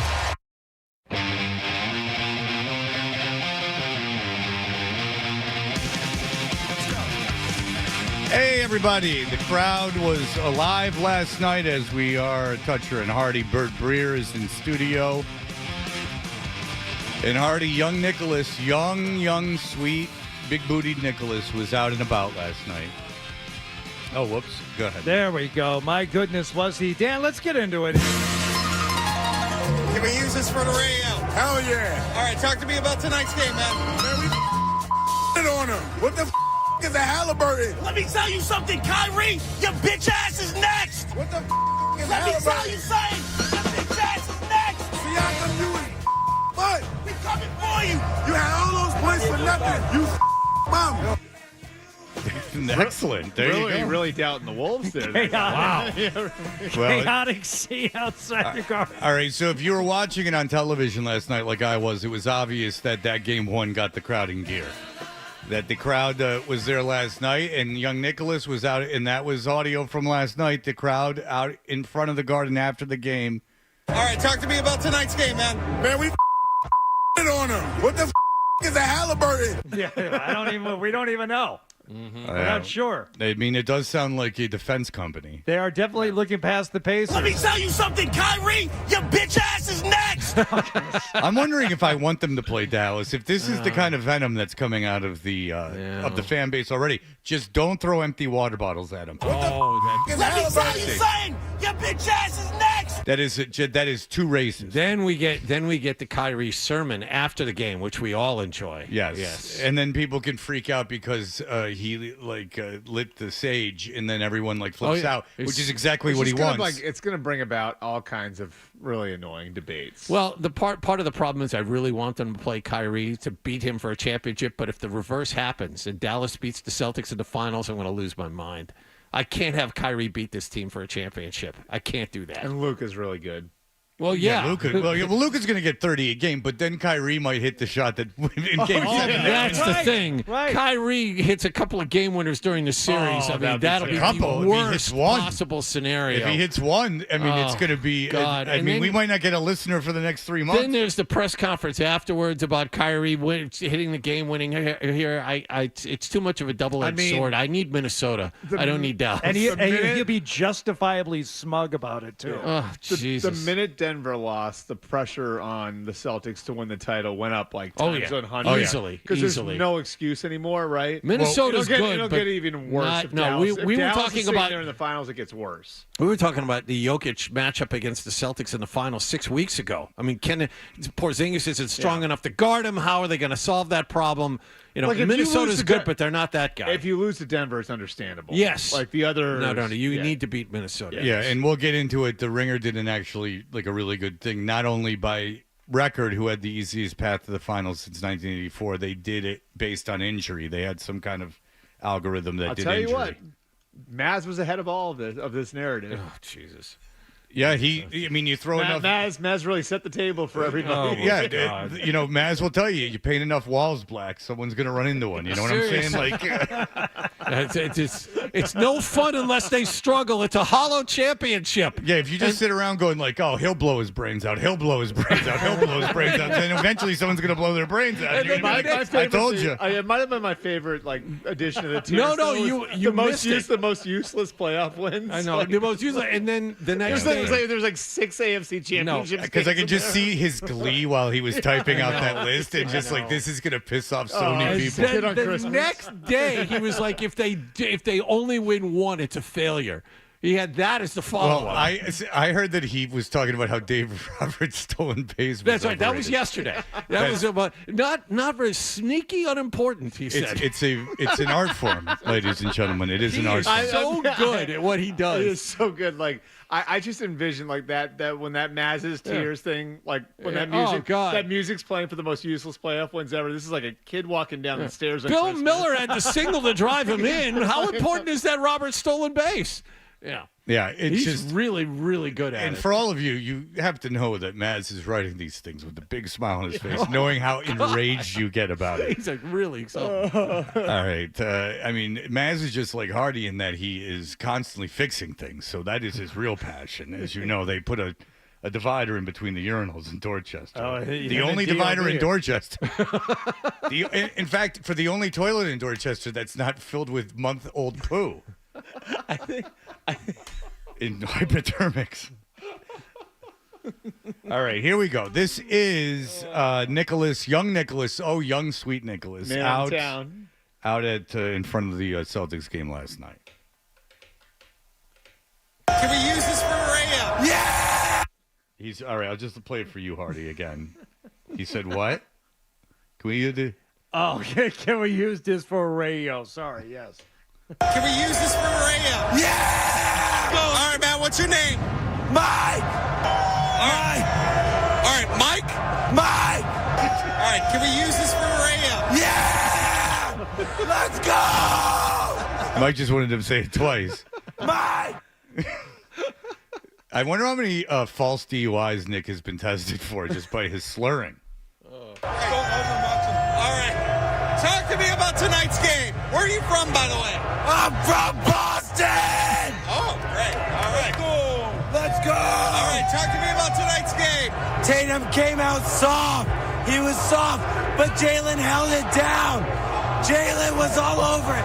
Drew Holiday, he was D'ing up. You got to give it up for the Celtics. Wow, that I like how he crowd. had the take there at the beginning, too. He took a shot at Tatum before he goes Well, in. listen, he's an equal opportunity guy. I'll tell you that if you listen to the crowd behind him, I mean, you talk about a one-game difference. Finally, it seems to have set in. Yeah, it's go time. There's a little bit of an atmosphere. Yep. Good for that overtime win because that seemed to have inspired some people. It's about time. Let's go! He's got a lot of not Tony P and DC vibes, but the other one that everyone looks, the guy with the gap in between his teeth. I spent like a good 2 hours on Tony P's Instagram page after you guys introduced me to While it you're waiting a for your couple luggage. weeks ago. That's right. Yeah. A lot of people saying Tony P's selling out a little bit. Oh, really? A lot of speaking He's no longer engagements. pure. He's That's on not the good. he's on the ramp, and there's a shark fin right in front Yeah, of him. it's getting a little, right there. and I can tell the real talented people are kind of bagging out of the comments at this point. Can you talk more about Tatum and his performance tonight, especially in the fourth? Shut up about Tatum! Yeah, dumbass.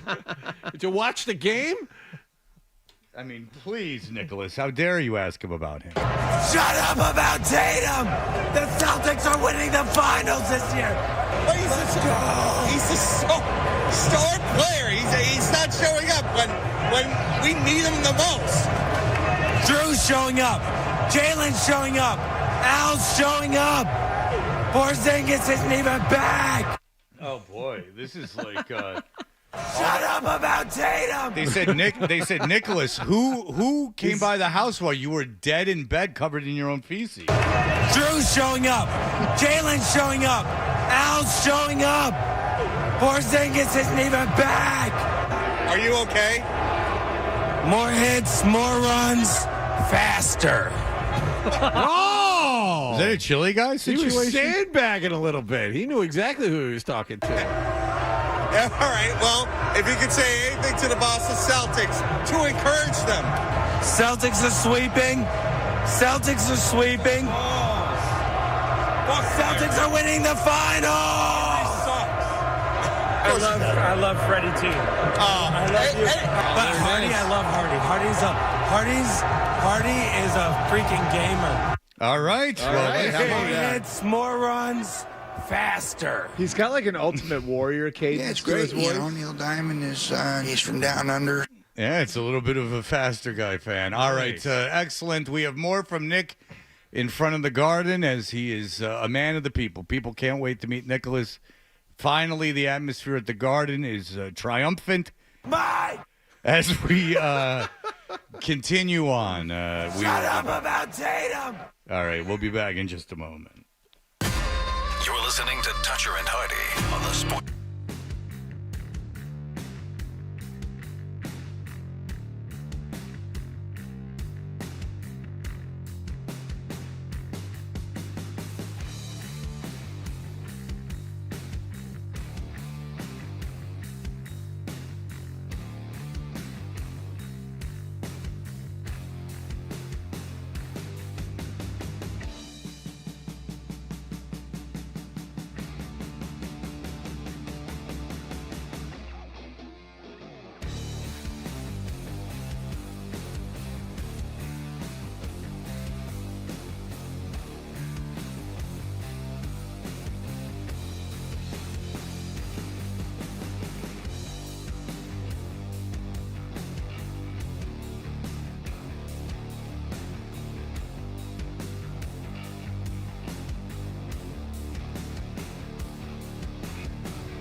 The Indiana Pacers went scoreless for over 6 minutes in the first half, and the Celtics were able to create some needed separation in a 126-110 win in Game 2 of the NBA's Eastern Conference Finals at TD Garden last night.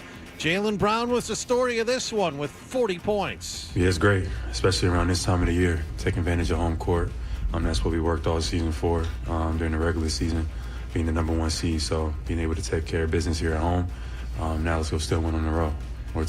Pacers not only lost the game, they lost Tyrese Halliburton in the third quarter to a sore left hamstring. His status for the rest of the series very much up in the air. The Celtics lost Luke Cornett to a wrist injury in the first half. He didn't return either. The Celtics lead 2-0. Game 3 tomorrow night at Gainbridge Fieldhouse out west. Dallas visits Minnesota tonight, up 1-0. The Cleveland Cavaliers have fired head coach J.B. Bickerstaff. Red Sox had last night off. They'll pitch Cutter Crawford tonight at Fenway Park against Milwaukee. And at the Stanley Cup playoffs, Edmonton won in Dallas last night, 3-2 in double overtime in Game 1 of the Western Conference Finals. Connor McDavid, the game winner there. Florida visits the Rangers tonight, up 1-0 in the Eastern Conference Finals. Sports Hub headlines are driven by the Albrecht Auto Group, Zoe's Auto Dealer. Get respect at Albrecht. With 7 locations and thousands of new and pre-owned vehicles, get the right vehicle at the right price now at albrechtauto.com. I'm John Wallach at Boston's Home for Sports, 98.5 The Sports Hub. Your next update at 9 o'clock. If you've got the app, you've got Spirited Sports Talk. I have one ear and I got that. 98.5 The Sports Hub. You're listening to Toucher and Hardy on the Sports Hub. We are. It's not the curveball. It's not the sinker ball. It's the fastball. I miss the faster guy so much, and there'll be times where I'm out and I'll hear someone who sounds just like him, and I'm a foot and a half between his arms. Wow, he's all out of sorts over there. Yeah, he's all. Headphones just fell off the head. Yeah, and he just starts. You see how he just starts talking, as if we can hear him behind the soundproof glass. And then you don't want to hear what he's saying. Yeah, he's saying awful things. I know what Nick says. Now he's pointing. Now he's pointing at me. Yeah. You know what's funny? Pointing at Dan. Dan can't turn the mic on in there when Nick's going off, because if he turns the mic on, all his swearing will go out over the air. Yeah. He just sits there with a filthy mouth, that Nicholas. Your mouth reminds me a lot of, you know what? Your body when you were dead in bed and rolling around in your own feces. It's your dirty mouth, Nicholas. You gonna take How that, dare Nick? you? How dare you? Oh, everyone loves Nicholas. Here he is, out in front of the garden. Let's go! All right. Situate Mass, baby! Oh, Situate. Yes. Can we use this for the radio? Absolutely. I'm from Marshfield. Marshfield, all right. Wow, why'd you say that? What's going on? You could just tell? Like, I'm from Marshfield, and the guy's like, all right. Hey, I'm Nick. All right. My name's Nick. I thought he said Central Mass, baby, and then he's from all Marshfield. right, very good. I don't know. I thought he said Central Mass, too. I don't know. Is there 2 people there, Nick? Was one from Central Mass and the other one from Marshfield? It's from Situate. Hey, I'm Nick. I'm Nick. Huh? I live in Massachusetts. I'm from Central Mass. I'm from Marshfield. What's your name? Maye. Okay. I'm from Korea. Oh, I'm from Marshfield. Hey, I'm Nick. All right. My name's Nick. Whenever Nick meets anyone, it's like 2 kids bumping into each other in preschool. Like, I like dinosaurs. I am a fan of dinosaurs too. Let's go. Bike. Yeah, let's go ride bikes. Let's go make a fort out of these blocks. I like turtles. All right, here we go. Nicholas is having the time of his life. He's out in front of the garden. The Celtics are up to nothing. Here we go. Not as good as Situate, but all right. What's your thoughts on the game? He's making fun of Nick. Tell him to shut up next time. Some South Shore jokes there. Yeah, let's not let him belittle him. I mean, we absolutely cooked them. Jaylen Brown, unbelievable. Tatum needs to step it up. He scores, but when it doesn't matter, we need him to step up in the clutch. We can't be having him score 12 points in the fourth quarter when the Celtics are already up by 20 points. Give me a prediction for the rest of the series. I think that we win 4-0, go to Indiana, smoke them. What would you rather want? What would you rather want? That's a question we often ask. Rather one. We're getting into some Marshfield-rific conversation here. You're really going to enjoy this. What would you rather want, was the first teachings of the Buddha? Which would you rather want? Right. A life of peace or right a on the life Dead of luxury? Sea Scrolls, right. Absolutely. It was the message for that Jesus sent. What would you rather want? Free food from TK O'Malley's for the rest of your life, or a Celtics championship? Let's get wow! I wasn't even excited about this win until we started talking about TK O'Malley's for the rest of your life. TK O'Malley's for the rest of your life. Oh, Nick was just at a wedding for a nice Irish boy. TK O'Malley's for the rest of your life. Would you like to have TK O'Malley for the rest of your life? Would you like to have him pound you for the rest of your life? Or a Celtics championship? Because I do eat TK O'Malley at least 3 days a week. At least 3 days a week. I'm not even kidding you. A Celtics championship, it's tough to come by since 86, since Bird was gone. So I'm going to have to take the title for the city of Boston. The Pacers. Let's go C's. It's your time, Tatum. Let's go. No respect for the 08 team there. No. Tatum's getting killed here. Tatum did not play particularly well. Let's go C's. But I would think if you were, was a little unnerving. I would think if you were in like the state that these guys are in, and they just won, you might overlook Tatum's performance a little. Have you not lived here? How long have you lived I know here? that. I know that. But if you're like blacked out outside the garden after the game and somebody comes up with you with a microphone, I don't know that you would be giving like sports takes at that point. You probably just. I think that people now you're to a crowd that's why we do this. Now I know, but I mean, like I just. Now you're with a crowd that is very invested. I mean, these people have invested a lot of money in these tickets. All right, young Nicholas, he's out in front of the garden. He's talking to the people. Here we go. Can we use this for the radio? Yes, you can. All right, talk to me about tonight's win. I was a little nervous coming into game 2. I almost my pants. Nicholas, he almost did it. Nicholas did it. Nicholas did it several times, then rolled around in it until his now wife walked in and saved the day for Nicholas. Only one poo questions from now on. Now that he's admitted this. I mean, we've done 18 years of poo questions. I mean, you think they're going to stop now? I almost pooped his pants. What's his name? Hey, I'm Nick. Yeah, okay.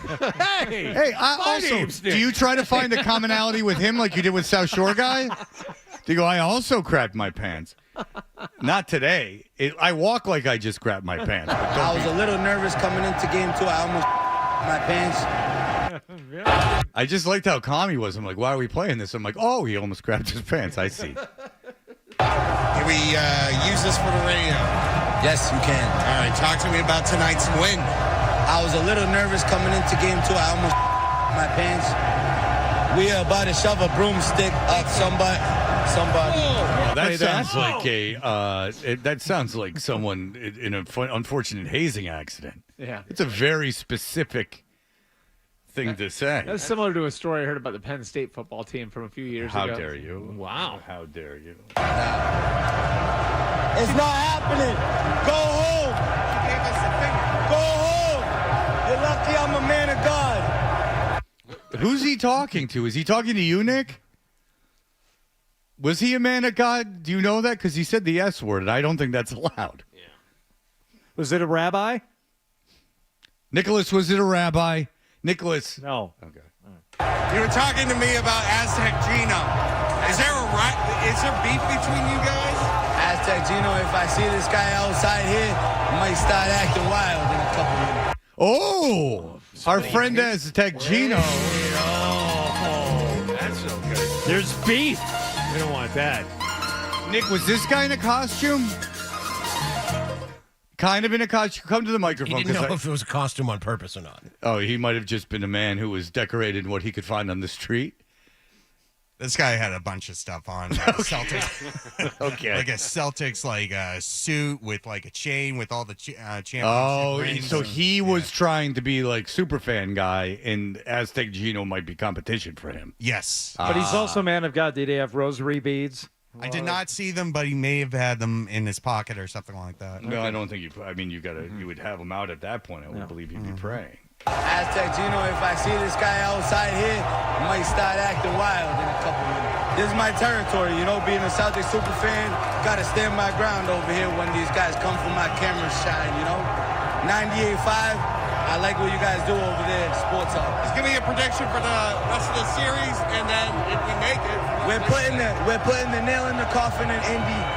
Whoever we got to take out of the West, I don't care. I think my girl's going to get pregnant after the Celtics win the championship this year, baby. Well, look out, tax money. Look out, tax dollars. I know who we're supporting. It will be that man's child. At least get married. If you're a man of God, don't impregnate a young lady that you're not even married to. My goodness. But I will tell you this, is that the Garden was bumping. The people were freaking out. I will say I sort of miss the Globetrotters music that you guys used to play over this. Just a take that I haven't shared with you to this point, but I mentioned it 20 minutes ago. We could have played it. It's a little too late now. I mean, it exists. Well, I'm giving you something for next week. Then. All right, go ahead. Well, yes. Hell yeah. All right, talk to me about tonight's game, man. Man, we on him. What the is a Halliburton? Let me tell you something, Kyrie. Your bitch ass is next. What the is Let me Halliburton? tell you something. Your bitch ass is next. Siakam, you is what? We coming for you. All right, there you go. Nicholas out at the game. More hits, more runs, faster. He will be out there for whatever comes next, whether that is another. There'll probably be one more at the Garden, let's be honest. They'll probably split in Indiana. Yeah, game 5. Bye. You think so? Bye. Yeah, I think they'll split in Indiana and then come back and win in Game 6. I don't know. Indiana looks Time. like If Halliburton plays, they're going to get one. If he doesn't play, yeah. Oh, yeah, if Halliburton doesn't play, it's over. Yeah. But then there's that weird thing sometimes when stars don't play and Saw the it team with plays better. Miami, same thing. Yeah. There's that weird thing where like they can get hot. I mean, there was that game they shot 72% or something from the field. That was against the Game Knicks. 7 against the Knicks. And then the finals doesn't start till like a week from Wednesday or something, right? June 6th, I believe. Ooh, I'll be at Hofstra University June 7th broadcasting. Your big deal, yeah. I can't wait. Whatever I get to that fly into Thursday is. LaGuardia and take an Uber down to Long Island and go out with people from the industry. It will be so nice. The finals start 2 weeks from yesterday. So if the Celtics wrap this up, back-to-back wins tomorrow night and Monday night, they'll have about 10 days off. I don't think you want that. I think that you actually want to drop a game in Indiana. Whoa. I actually think that would be the best. You don't want it 10 days off. 10 days off against the by far the best competition you'll have played in months.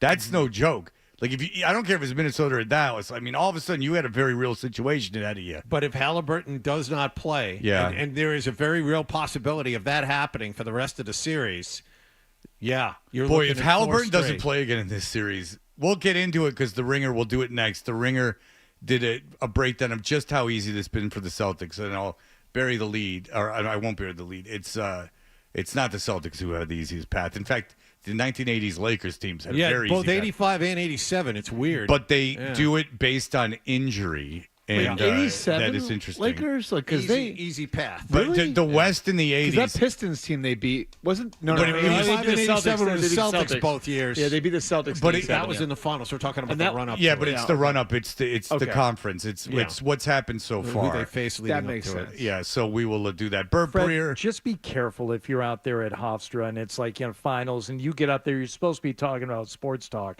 You get up there and you start talking about the Celtics, people are just going to say, Shut up about Tatum. they don't want to hear it. I'll have Celtics fever. They don't I'll wanna tell you hear what. it. I'll just wear my Wayne Corbett jersey, and everyone will fall at my knees. All right. Thank you so much, there, Bert Breer. Thank you guys. We appreciate it. Everyone read Bert Breer on the MMQB. He's got big things on the horizon.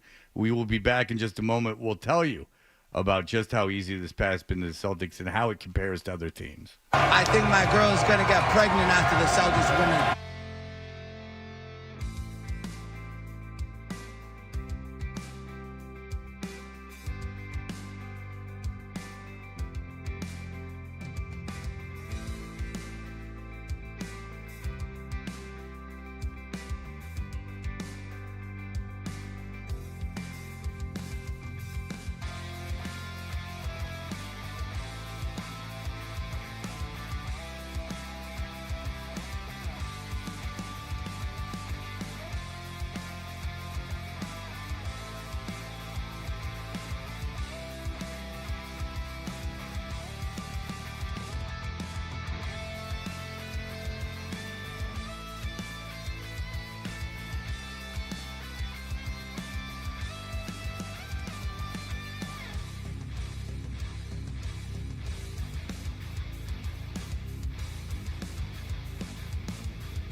Hey, we're Toucher and Hardy.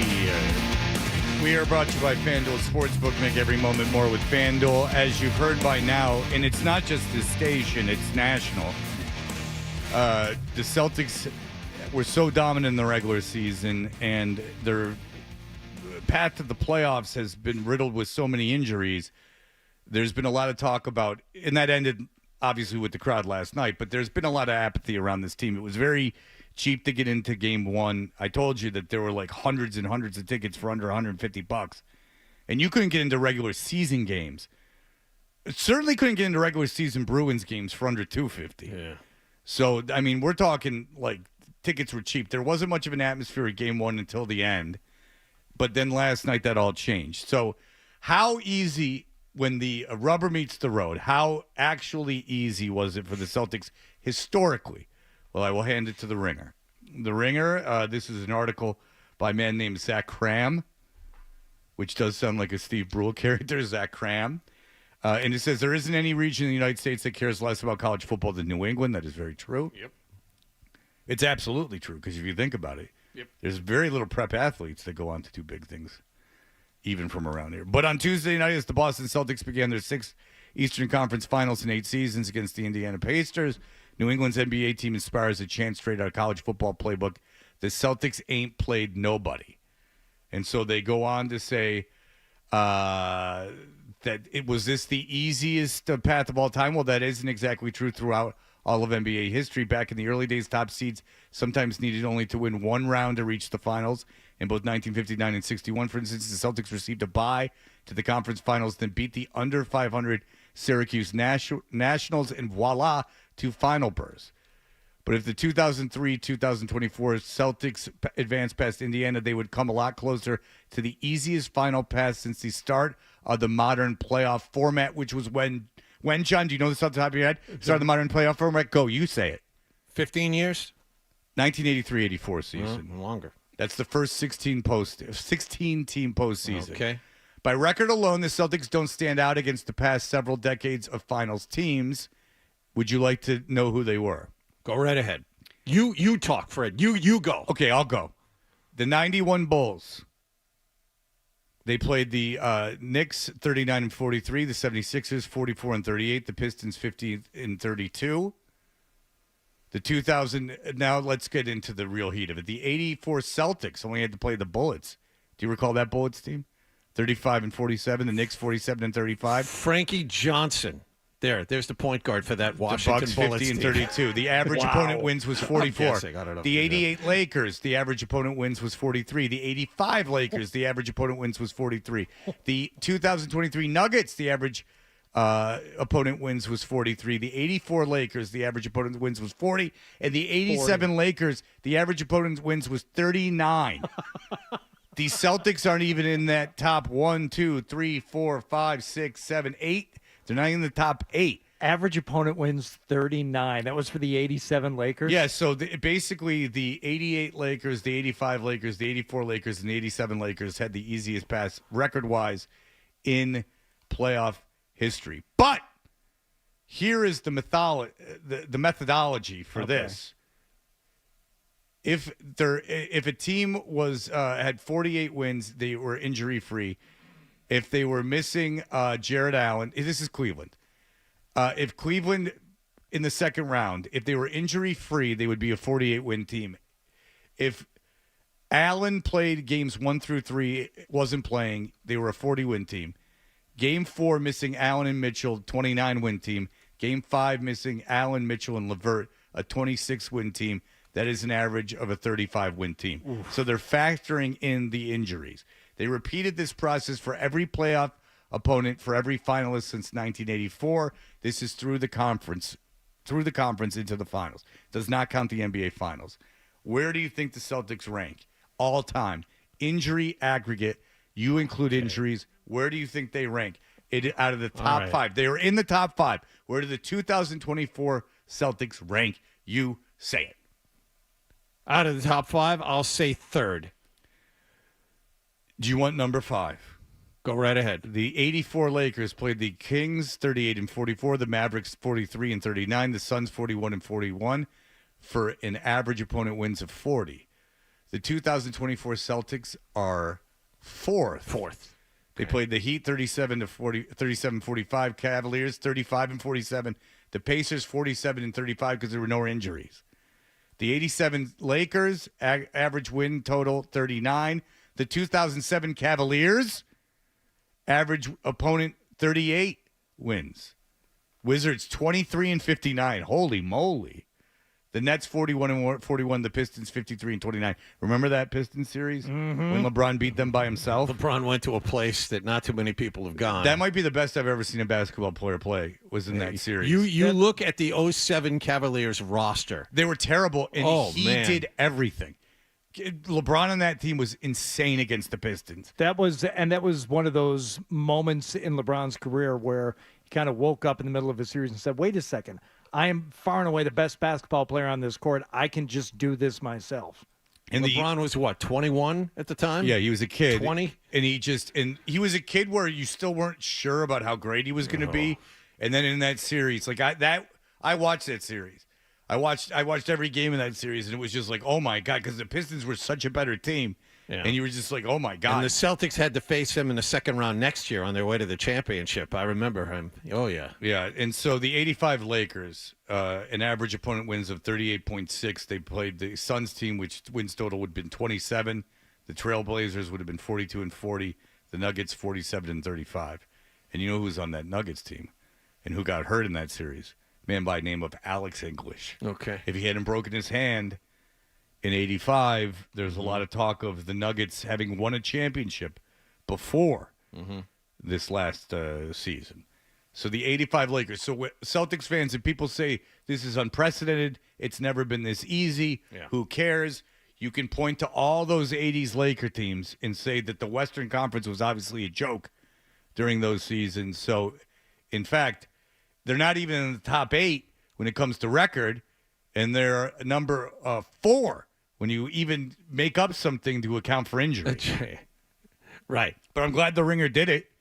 I mean, those mid-'80s Lakers teams, 85 and 87, I mean, those are held up as some of the best Laker teams ever. That's why it's so interesting, because those are the teams, because I was such a chump, those were the teams I rooted for when I was a kid. Oh, boy, did I not like the Celtics. You know why? Because you were from Detroit, and Detroit fans hate the Celtics? No, I wasn't a fan of the Pistons either. It's because I didn't care for all the whites. Oh, is that what it is? Yeah, give me the run and gun showbiz of LA, baby. Yeah, you don't want the working man. You don't want the grit and grind and nose to the grindstone and work hard. But think about it you rationally. Want it easy and run all over the place. If you were a if you were neither living, you don't want defense. You just want offense. If you weren't living in Boston or Los Angeles, think about it from as a kid. Would you have really rooted for the Celtics as a kid? If you were looking at it from a national, what was more fun? Magic in the Showtime Lakers? See, I was or boring ass Celtics. It was Larry Bird, baby, best player. I didn't say Bird wasn't the best player. I would have rooted for Larry Bird. No, you wouldn't have. Well, yeah, you know why you would have? Probably because of your Cheers. That's how you. Everything was your Thursday night lineup on NBC. Is that McHale used to do Cheers? Go ahead. I defaulted to the Lakers and cheering for them because of Magic Johnson, but I remember during those the Lakers and Celtics, and I was pretty young at the beginning of it. I was very young. Yeah, but not really having a team throughout because I didn't like the Celtics, and of course later on into the 80s, 86, 87, I really hated the Celtics because of what they did to the Pistons. But the Celtics and Lakers had their matchups too, which were tough to get past. So I couldn't really root for either team. I could root for Magic, and that was it. I had a sweet, Magic hometown guy, if you count Lansing. I had a cool purple starter jacket, Lakers starter jacket. I was all in, baby. I was running gun. I rooted for Georgetown Hoyas. That was my number one team because I was in love with Patrick Ewing. So were we. While you all asked Patrick about how much he likes the reason. No, Patrick didn't like us, but we liked Patrick. Yeah, you liked him when he was a safe Cambridge distance Ridge away. Latin, man. Yeah. You guys were so nice to him at Cambridge. Did you and your friends start wearing the T-shirts underneath your basketball jerseys? That is 100% true. Everyone did that. So Ewing started it. We all did that. I was obsessed that they had a guard named Michael Jackson. I was just. I used to sit in my driveway and pretend I was on that Georgetown team. Yep. I was such a front-running prick. I Yep. was such an obvious idiot. I rooted for Georgetown. I did what you guys were too good to do. Is I rooted for Patrick Ewing while you took advantage of him. It was just cruel. I rooted for Patrick Ewing like a real, like it showed my character. Yeah. And I liked the Lakers, but I liked just obvious crap, like whatever was on TV, because nothing was on TV. Well, the Lakers and the Celtics were always on TV. And you know how boring those Piston teams were as a youth. I'm talking about, you had Isaiah Thomas, but you had Kelly Tripucka and Kent Benson. Those were not good teams. Kent Benson could have sold you a hell of a water softener. He was trying to hustle those when my sister was working at an ice cream shop called Cone World. And Kent Benson showed up one night while we were in there visiting my sister while she was serving ice cream, and he was sitting there, and he tried to sell my mom and dad a water softener. Oh, well, while he was still playing. Well, it was a different time. By the way, he was like the first pick in the draft. He had a side hustle. Kent Benson's like a legend in Indiana, and he was the worst Yeah. pro. They had Kent's Kids, like a corner of the Silverdome Mm-hmm. that was for charity, and it would be empty because no one even wanted to help kids to support him. What was the name of the place that your sister worked? Cone World. That was a 50s bra shop in Farmington Hills. Oh. Back when girls would rocket out those boobies. Back when girls knew how to dress, and they would shape their breasts into cones just the way Mr. Cleaver wanted it. Barbara Billingsley would put those melons into 2 cones and walk around the house vacuuming. But there you have it. So, Celtics fans, don't listen to the people. Just whenever someone says, oh, the Celtics have had it easy, go, well, what did you think of those 80 Lakers teams? I mean, I'm talking about Worthy, Kareem, Michael Cooper, Byron Scott, Kareem Abdul-Jabbar, Curdy Rambis. We're talking about the whole – you probably could name it up and down 10 players on those teams. Talk to them and say they had an easier road than the Celtics. The Western Conference was obviously a joke back then, and they were able to everyone loves them. Celtics, you win a championship this year, you come back, you compete again next year, now you're talking. Now you're cooking with gas. But, yes, maybe you lose a game in Indiana. Maybe that's the best thing for you. Either way, I mean, you have 8 days off instead of 10. I'd rather have 8 days off instead of 10. I'm just saying, it's not, maybe get Porzingis in a game before you have to go into the finals. And the rumor is Monday. That's the date they're targeting. We'll see. All right. Well, I hope so. I wish they would come out with cone jock straps. Like a cod piece? Yeah, like a Man-O-War cod piece. Yeah, there you go. Yeah. Think about You could it. have one made for you. Have you ever seen the movie Seven?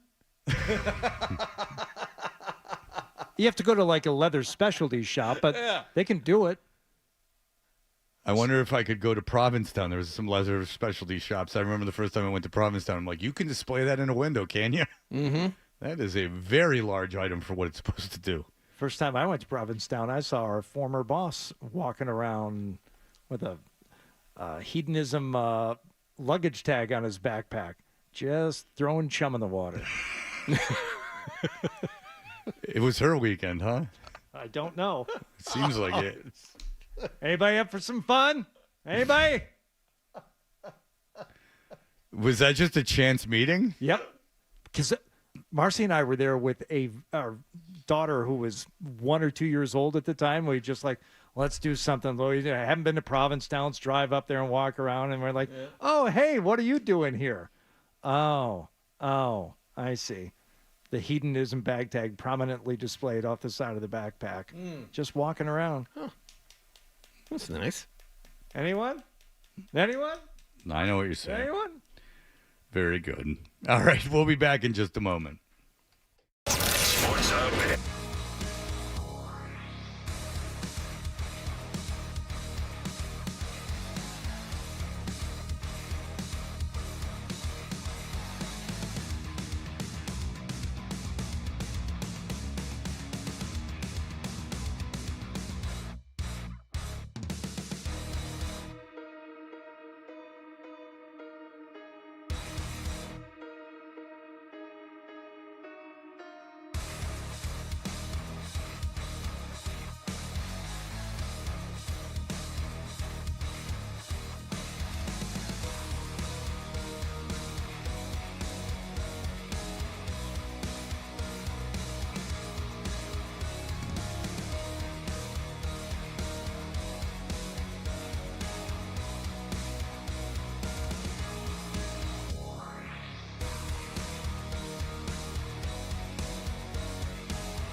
by FanDuel Sportsbook. Make every moment more with FanDuel. Cedric Maxwell is going to join us in just a moment as he talks about all the Celtics games, but Hardy and I were talking off the air, and I've said this before, but it is unbelievable how dopey everyone was when we were growing up in the 80s in Detroit.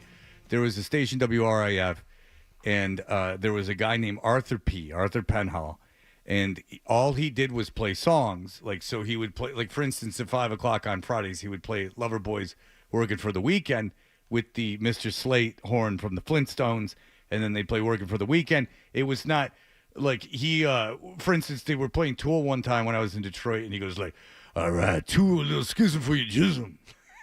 Like, just, he would say nonsense. And so he was making $1 million a year just doing that. And he would go, baby. And all Riff did was market baby. And all of us idiots would have baby stickers. Every car had a baby. It just was the word baby with an exclamation point. Their commercial was this hot chick mouthing Arthur P. And it ended with baby. This is how you made money in radio. You just said, baby. There was a guy that used to work here who said, lick me. Oh, that's right. Yeah. He used to say, lick me a lot in the afternoons. Yeah, and now it sounds just awful. It sounded awful then. Yeah, it does. Did it, though? Or you liked it? Maybe I was a little bit more aware of what was going on. Okay, well, if you had any knowledge of what was going on with Mr. Parento, then perhaps you didn't like the lick me so much. Did not. But as a listener, hearing Parento say lick me, that was the height of entertainment. Yep. That was it. You needed that every day. That's all you needed. And then you would get that sweet, sweet Michigas, which was just two guys going back and forth, and then you would have a character. And so Arthur P. is doing all this. So we know this guy who was the assistant program director over there. They would just throw money into everything. If the ratings were down, they owned the TV station, the ABC affiliate, so they would just play a WRAF commercial in every break. They just didn't care. Like, if they needed money, they would go, like, let's give away $100,000. I mean, they gave away a trip to Japan with the Romantics where you were there for 2 weeks. It was insane what they had. Anyway, we knew a guy that was Arthur P., like he was in management. So he calls up Arthur P. Arthur P. is probably 56 years old. He's making $1 million a year. They go, hey, Arthur, By the way, to play 12 songs an hour. Yeah. Like, he just went, baby. And when he said, Freddie did more than that. No, he didn't. He said, baby. Well, he also said, for your jism. Or, it's Maui time. When they were giving away a trip to Hawaii. Yeah, because that's another thing, is they gave him a trip to Hawaii where Arthur P. he was a big man, as you can imagine. And he would just, like, beach whale it next to the pool, and they'd broadcast from a pool. That's not a joke either. So the guy calls him, and he goes, Arthur P., can you come in? Like, where are you? And he goes, I'm not coming in today. And then he goes, all right, well, why aren't you coming in? He's like, my leg, I can't drive. And then he's like, well, Arthur, I'm sorry your leg hurts, but, you've missed a lot of work.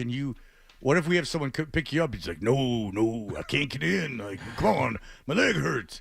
And the guy goes, all right, well, how about this? We'll send a limousine to get you, and they will help you get into the limousine. This is all true. We'll send a limousine to get you, and they'll help you get in. And he goes, no. he just goes, no. And so, my leg, baby, my leg hurts. Like, and all he has to do is sit there. Like, he literally just has to sit there. Did you ever meet him? No, I would have lost my mind if I met him. I met him once. I went in. I was interviewing for a job there. It's a production job, and they were like giving me the tour around there. Like, oh, Arthur's on the air. Would you like to meet him? Like, hell yeah. And I knew him from growing up. Walked in, and it would probably be like someone listening to us 20 years ago when they were in high school, when you were, out of your mind, and I was, I had Robbie in every night, and all this craziness. They come in now, see us with our reading glasses. Exactly. And that's what it was. I walked in, and Arthur P. is sitting behind the board with his reading glasses, and he goes, oh, get up, yeah. How you doing, Arthur? Arthur P., baby. Yeah, that's look at the Arthur P. being gracious. He was, and he stood up, and then I heard him, when I was leaving the station that day, front selling Pearl Jam. the song "I Got Id," and he was a Pearl Jam, I got ID. Yeah, he didn't know. He did. All he wanted to do was talk to Ted Nugent. That's all he cared about. He would have, or Mark Seeger. St. John or something, like the singer from Nugent. Like he would have these terrible things. One time he was like, Nugent's got a new record at Dakota, the Fredbear, right? And I never listened to WRAF. I never listened to it. And so he has Nugent in. And I'm like, wow, what's this Fredbear? Because I never listened to WRAF. And he's like, Fredbear, yeah, Fredbear. And Nugent, he has Nugent on, talking. Hour talking. Hour talking. Leading up to this, T-minus 25 minutes till we world debut of Fredbear. And so I'm like, oh, Jesus Christ, this is going to be Fredbear. This is going to be something else. Like, I don't know anything about Ted Nugent. I don't know nothing. Yeah, Fredbear coming up. Hour and a half later, counting down. 5, 4, 3, baby. 1, Fredbear. And just the radio diarrhea is all over the place. Something from Use Your Illusion, and I got like super excited. That's what was going on. I never listened to Riff. I was in a carpool where they listened to Jim Harper in the morning, so I never heard Riff, and I didn't like the music they played. But I loved Guns N' Roses, so I was like, and they were like, my friend was like, they're going to play something from Use Your Illusion. So I tuned in, and they had Ted Nugent in, and I'm like, well, if they're not playing Use Your Illusion, they're going to play this Fredbear, and it's going to be really something. And I'm like, ugh, this stinks. Everything you had to have bands like that the radio played in Boston. Sure. The Jay Giles. But people well past the expiration date. Okay, John. But there were certain bands that I think it didn't matter the town. Like when I was in Vegas, I got in a lot of trouble for this one. The competition they were hyping up the fact that they were going to have the debut of the new Kiss song, Psycho Circus. Yeah. And it was Big Marty who was on the competition. And we got a copy of it. There was this kid who was like a Vegas native, and he moved away to school, but he loved the radio station. He would, like in the infancy of the internet and stealing music, he would find stuff. He would get stuff. I think he was like going behind servers of record companies and stealing music. And we'd get the stuff first, and he would get stuff he didn't even want, like Kiss Psycho Circus, and he sent it to us. So their debut was like, we're going to have it on Friday. And we got it like days before they did. So I called him up on the air one day. I'm like, hey, Big Marty, it's New Green Day. It wasn't my station. It might have been like an LA station, and it was like chaos. Oh no, you're gonna piss off the record like it was this huge industry scandal, and like everyone got fired. Like they fired the whole management team that was there. They fired the DJ. Dan used to have to like sit in those meetings. I did too. Monday and Tuesday record meetings when the record reps would come in and they would bring their CDs. And at some point they stopped playing them on the music director's sound system because at some point some music director figured out, hey, I can just record this as we're playing on my system. So the record reps used to carry around boom boxes with them so they couldn't be recorded in high fidelity. Run a cord into a cabinet, and you were recording the new Smashing Pumpkin. But that was the way it was done like that for years. Guy would show up with the new records to play, and you play it on Friday, and then you're out of the office for the rest of the weekend. Yeah, when I was you're unreachable. I was the secretary for the for the programming department for like 6 months, and so I sat in all those record meetings with Leslie Fran. Did you have to pretend to like the songs, or did you just? No, I had to pretend to like the songs. I was in no place to be making fun of anything. I mean, but I got to hear stuff like the new Tonic or Power Man 5000 first, which was that made it all worth it. I realized how lucky I was, and then when I got the night job, I got to go broadcast from Tonic and Power Man 5000 concerts. And my favorite interview I ever did was Power Man 5000 because they said they were from the future. So the whole interview was just asking him who was going to win the World Series and the Super Bowl in the future, and why aren't they richer if they knew what was going to happen? Is this like when Worlds Collide era Power Man 5000, or is this like Neckbone? It was Worlds Collide Power Man 5000. So you weren't OG PM 5K? Not by choice, but by force, yes. Gotcha. And I was a slave to the Power Man 5000. And the guy, to his credit, Rob Zombie's brother, the front man of Power Man 5000. Spider-One. Thought it was clever enough where he started laughing and broke character. There you go. So I will give him that. He did what Incubus could not do. Right. All right, Cedric Maxwell is going to join us in just a moment, so we will talk about your precious Boston Celtics in just a moment. You're listening to Toucher and Hardy on the Sports Hub. Hey!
Absolutely free. Connect with the shows, get podcasts, and more. Get it where you get your apps or at 985sportshub.com.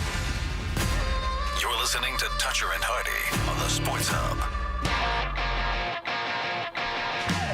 Oh, we're very fortunate because we are Toucher and Hardy, and we've been brought to you by FanDuel Sportsbook. Make every moment more with FanDuel. You can watch us on YouTube every morning. Search 98.5 The Sports Hub on YouTube and hit subscribe because it's what God wants.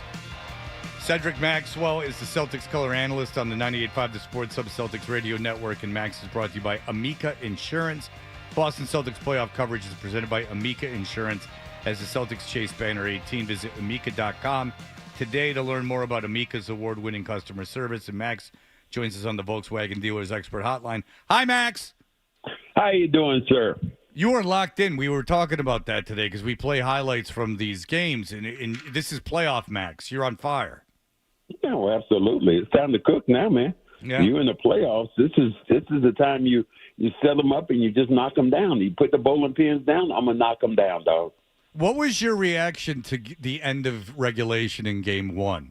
Were you mystified by what the Pacers were doing or not doing? Shock, really. I mean, we had all but said, that game was all but over. That game, that sequence, what happened? That was greater. And I'm not kicking at Larry Bird, but that was greater than the Larry Bird steal and pass to Dennis Johnson. Let me tell you the reasons why. The reasons why, because they had to get the ball back without fouling, make a steal, and then they had to knock down the three-point shot and execute. So that's why that play was just it was just God unbelievable. Yeah, I think that's a good analogy because it's a kind of a combination of a gaffe by the other team, either not calling the timeout or not committing the foul, but then you have to capitalize on that mistake. And so in that way, it's very much the same thing that happened. But the shot itself, that was unbelievable. That's just what you don't expect him or anyone to knock down. Yeah, you don't expect that. I mean, I was shocked when I heard there's a gentleman on our second. Let me see, his name is Felger. He even went on and praised Joe Mazzulla on calling a great play. And it was an outstanding play to get Brown the ball in the corner and knock down that shot, to have a delayed reaction on one side, and the real action was on the left-hand side. Yeah, and they didn't go to Tatum, they went to Brown, and that's commendable by Mazzulla, too. So that was, in a pressure situation, great coaching. Yeah, well, you look for the hot hand at that time. And the best situation, a lot of times what you do, you're trying to, get people off balance. They're looking for the fastball. They're looking, okay, they got to go to Tatum. They got to go to Tatum. But instead, on the offside, the weak side, there was Brown, who was wide open, able to clutch. And the shot that he took, I mean, that was surreal. That shot will be going down in Celtic history for a long time. Just the scene where he was. I mean, he was literally in the elevator. There were, the guy Siakam in front of him. There were 3 or 4 Pacers standing up around him. And then the sideline, there was no room at all for him to get that shot. It had to be precise, and he did. Max, considering what Brown did at the end of Game 1 and the big night he had last night, and Jason Tatum has struggled a little bit in these 2 games, does that diminish in your eyes what Tatum is able to do with this team, considering the time of year it is?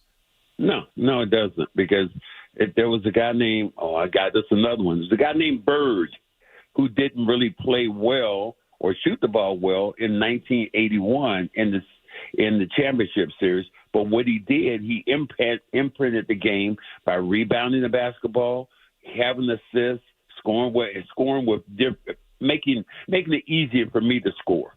So it doesn't diminish it at all. Matter of fact, it puts him up because you have to share. It's a team game. Sometimes it's not going to be a night to score, and sometimes you have to be a facilitator. He's done a great job of being a facilitator. My favorite play that Tatum made last night, Max, we talked about this earlier. They were up 6 at the half. It was 4.5 minutes left in the third quarter. Celtics still just barely holding on to that 6-point lead.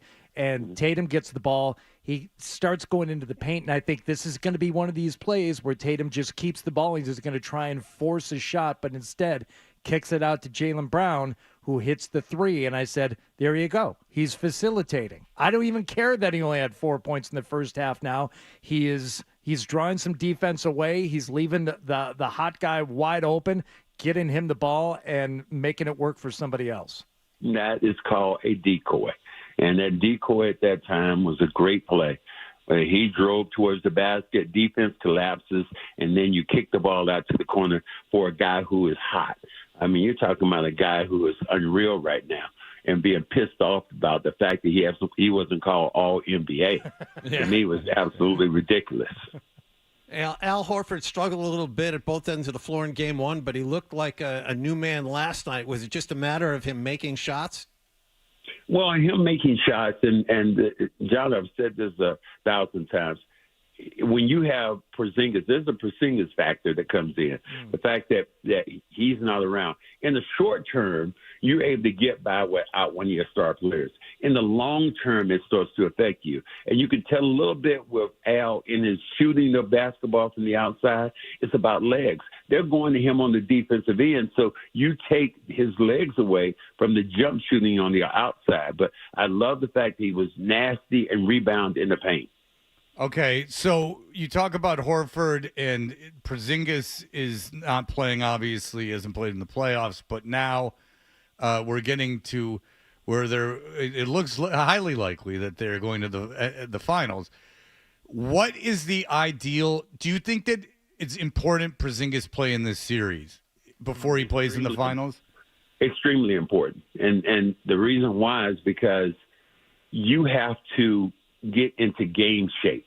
And you have to get into the timing of the game. It'd be like, throwing somebody who's never played the NBA game and throw them in the game and then, no, you have, and Porzingis has been around long enough, but again, he has to get in the game. You can't do that in practice.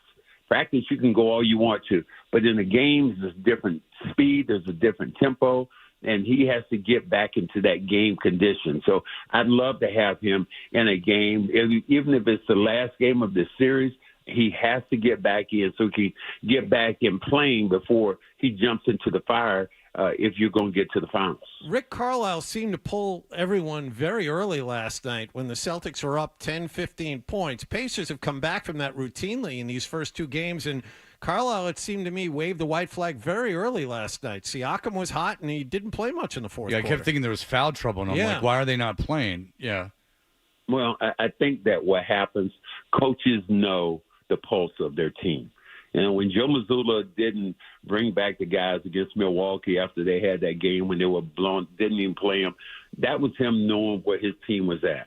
I think he knew, Rick Carlisle knew what was going on with his team. And then on top of that, not to have Halliburton back in, I think that just said, okay, guys, let's back it up. Let's get ready for the next game, and we're going to get a couple other guys some minutes to play. So he kind of knew, he felt, and they were on the verge of collapsing. And I think he just said, okay, we're done here, guys. Let's get ready for Game 3. Does Indiana win a game in this series? If they don't win tomorrow night, they don't. Yeah, if they don't win tomorrow night, it will be a sweep. They have to win tomorrow night. It's a pressure game, but look at Indiana Pacers, what they did with the New York Knicks. Had a pressure game in Indiana, Game 3, and found a way to win that game. If they had gone down 3-0, we'd be playing the Knicks right. The Celtics would be playing the Knicks now. But what they did, they found a way to win Game 3. They tore up the Knicks in Game 4, and then it was seesaw. So the Celtics do not want to get into that situation. All right, let's just look ahead. I know no one really likes to look that far ahead, but say the Celtics do finish this off. Have you been watching the Western Conference Finals? Absolutely. All right, would you like to see Kyrie face this team for a championship? John, because you would like to see it, and the whole NBA family would like to see it. The commissioner would like to see it. The Lord Jesus would like to see this one, okay? Oh, baby because Jesus. I did invoke his name, yes.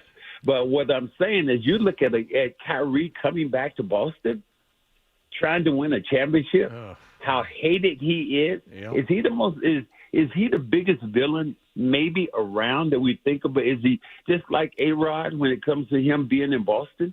Oh, So, absolutely. yeah, Absolutely. I mean, sure he is. We had a guy out in front of the game yesterday just talking to fans, and they were yelling about Kyrie. So, yes. Yeah, I mean, because you're looking at, is that what I've always done? I've had this Mount Rushmore thing I've always done. You know what we need to do? We need to get a Mount Rushmore of the most hated players in Boston. And that might be a good topic to touch because A-Rod would be there, Kyrie would be there. Now, give me a couple other players that you think might be on that list, but I think they lead the pack by a long shot. Manning? Yeah, Perhaps Peyton Manning's up yep. there, yeah. And who would it be for hockey? Oh, yeah, hockey. Jesus. It could be. Oh, Jesus. It's not Jesus. No, to some people, it seems the way the world is going now, Cedric, it seems that way, certainly, if I can be so bold. But who would be that hockey player? I mean, because that's the thing. You think about, okay, baseball players, it had to be A-Rod. It has to be right now. But you know who was up there for a while? We can't leave him off. He has to be an honorable mention. It had to be Bill Lambier. He has to be up there someplace. Lambier's not specific to Boston. Someone said Matt Cook in my ears. Yeah, Matt Cook's a good one. Because Matt Cook is the guy that ended Savard's career. If you are of a certain age, Ulf Samuelsson, the guy who derailed Cam Neely's career. Where are you hated the most, Cedric? What town do you think that you are hated the most? Is it Philadelphia? Or they like you? Because when you fought the guy in Philadelphia, the fan, like the 76ers players were on your side. So is it Philadelphia or is it L.A.? You know what? L.A. probably was. I was hated the most there because of me teasing my guy James Worthy. I was hated there. Matter of fact, when I got traded to the Clippers, I said I was hated, and I got booed in every city I went in that year except Boston. So yeah, I think that I pushed the envelope, a good bit myself. I can make you feel good here with this is that, people are talking about how easy the road has been for the Celtics this playoffs. And then the website, The Ringer, did an exercise where they went by opponent's record and injury.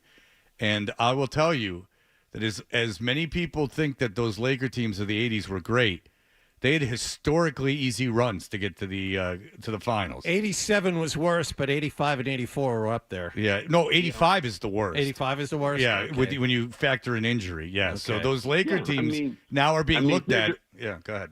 Cedric Maxwell got hurt in 1985. That's why I'm going to factor that in, playing against those hated fakers. Yeah, absolutely. But it is good that this Boston Celtics team is making people go back and look, and they're going, these Showtime Lakers had it very easy in the Western Conference. It was a weak Western Conference. Yeah, we used to laugh all the time. We couldn't, especially when you had Philadelphia and Boston and Milwaukee over here beating each other's brains out, and you see the Lakers play people like Phoenix and whoever God knows they played, and just kind of walk in. So yeah, it really depends. It's eras, and people keep saying, "Well, Boston had an easy schedule, and this person got hurt." Boston doesn't manufacture that. That's just part of the game. And it's happened like that, and the Celtics just need to keep taking advantage of it. If Halliburton doesn't play in this next game, with the sore hamstring, people are going to say again, oh, they should have won. But, there are a lot of quality players out there. Did you, I'm just, when we were talking about the fights and where you were most hated, did you ever get a chance to get back at Worthy for pushing you underneath the basket in the 84 finals? Because it looks like you went after him, but I don't know if you really got to him. Oh no! I waited. I see. I'm that kind of petty guy. I waited until Game 7 and got him in the torture chamber. And I said, you know what? This bitch, he can't guard me at all. And he looked at me like, So no, I'm that petty guy. Said, no. I just waited. My time was gonna come. Even if you watch him push me in the back, and I said, oh no, don't worry about it. Don't worry about it. It's gonna be a time. This series keeps going. I'm gonna find him again someplace. I'm the same way. I am very petty, and I'm holding on to many things. No, really? I'm holding on to many things, and I will release these things when the time is right. Okay. If it ever comes. Yeah. As they would say right now, release the Kraken. Okay. Listen, I have a lot in the tank. I can, Cedric. All right, Cedric Maxwell, awesome job. We love hearing you. Love having you on, and you will have every other day now. And Cedric has your call. Thank you so much, Cedric. We appreciate it. All right, gentlemen. Have a good one. Take Thank care, you. Max. Take it easy. There you go. I enjoy talking to Cedric Maxwell very much. great. I like him better than having Brad Stevens on. I can tell you that. He's great. He and Worthy still go at it. Yeah, Worthy does TV out in L.A. for the Lakers. Yeah, They he still told a go at story it. that he yells at Worthy. He was this year, I think. Yeah. It was this year or last year. Yeah. He stood up and started yelling at Worthy, and he's sort of not kidding, which is what's really strange because you think, oh, like he's just joking around, and like, yeah, he kind of is. Like he's not trying to fight him. No. But he does not like him for real. I've been witness to this. Actually, I did one Laker game when they were awful. And we sat down courtside right next to Worthy, and he spent most of the evening screaming at Worthy. Even though I feel like the Celtics are up 35, and Max is standing up screaming at Worthy. He screams at Michael Thompson, who does radio for the Lakers. It's really funny to watch. But Worthy would get him back. There was a period of time, and I think we had Max on, where Max was like rubbing his eyes and had his eyes closed. And the Lakers spent part of the postgame show with Worthy on, saying, see, your buddy Maxwell is asleep at this game. And Worthy spent about 5 minutes saying, yeah, that guy never pays attention, on and on. Max got pissed. Oh, he was really angry about that. Yeah, they don't like each Still, other. here we are 40 years later. It's they say not to live your life this way, but I unfortunately do. I'm very petty. Really? I store up. Well, you guys know a bunch of it. I store up info, and I wait. I wait and pray. You're never safe. Yeah. Aha! Psalm, what is it? Psalm what? Psalm 70. Psalm 70. Aha. I save it, and then I strike. All right. I see that we have a listener-submitted piece of art. It was sent via the form of electronic mail, so it'll be part of the email segment next. Nice. All right. So we will have that for you in just a moment. Aha!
Brian, he's Dan the Wagon Man. I feel like casual conversation in the hallway. Yes. Well, this is the second time it's been brought up today, and as far as I know, these are the only 2 times it's ever been mentioned. He and I were talking about something else, and he said something about his wagon business, and I thought, oh, is this something I should know about? And I didn't ask him a follow-up. As you shouldn't, no. Did you know about this? No, I had never heard about it, but he was saying that he had someone who had a very inappropriate ask in terms of labor. And time and timing. But it had to do with that Dan has this big trailer. Or what would you call it, a trailer? A landscaping trailer, yes. Which did not surprise me. No. And I thought he just had it because he's like always working on his house. Right. But no. Come summer in Maine. This weekend. Our own Dan O'Brien becomes Dan the Wagon Man. .com, who has, that's why I'm talking about it. It's also fascinating to me, who has a business selling beach chairs or renting out beach chairs to and wagons. And wagons. Custom beach wagons. Yeah. Custom beach wagons. Custom made. I make your them. Yeah, I make them. specifications. I make them. No, I make them. You make the wagons. I make all the accessories on the wagon. All right, I got to look at I'm this. looking at it right now. The best wagons in York Beach with a thumbs up emoji. Thank you.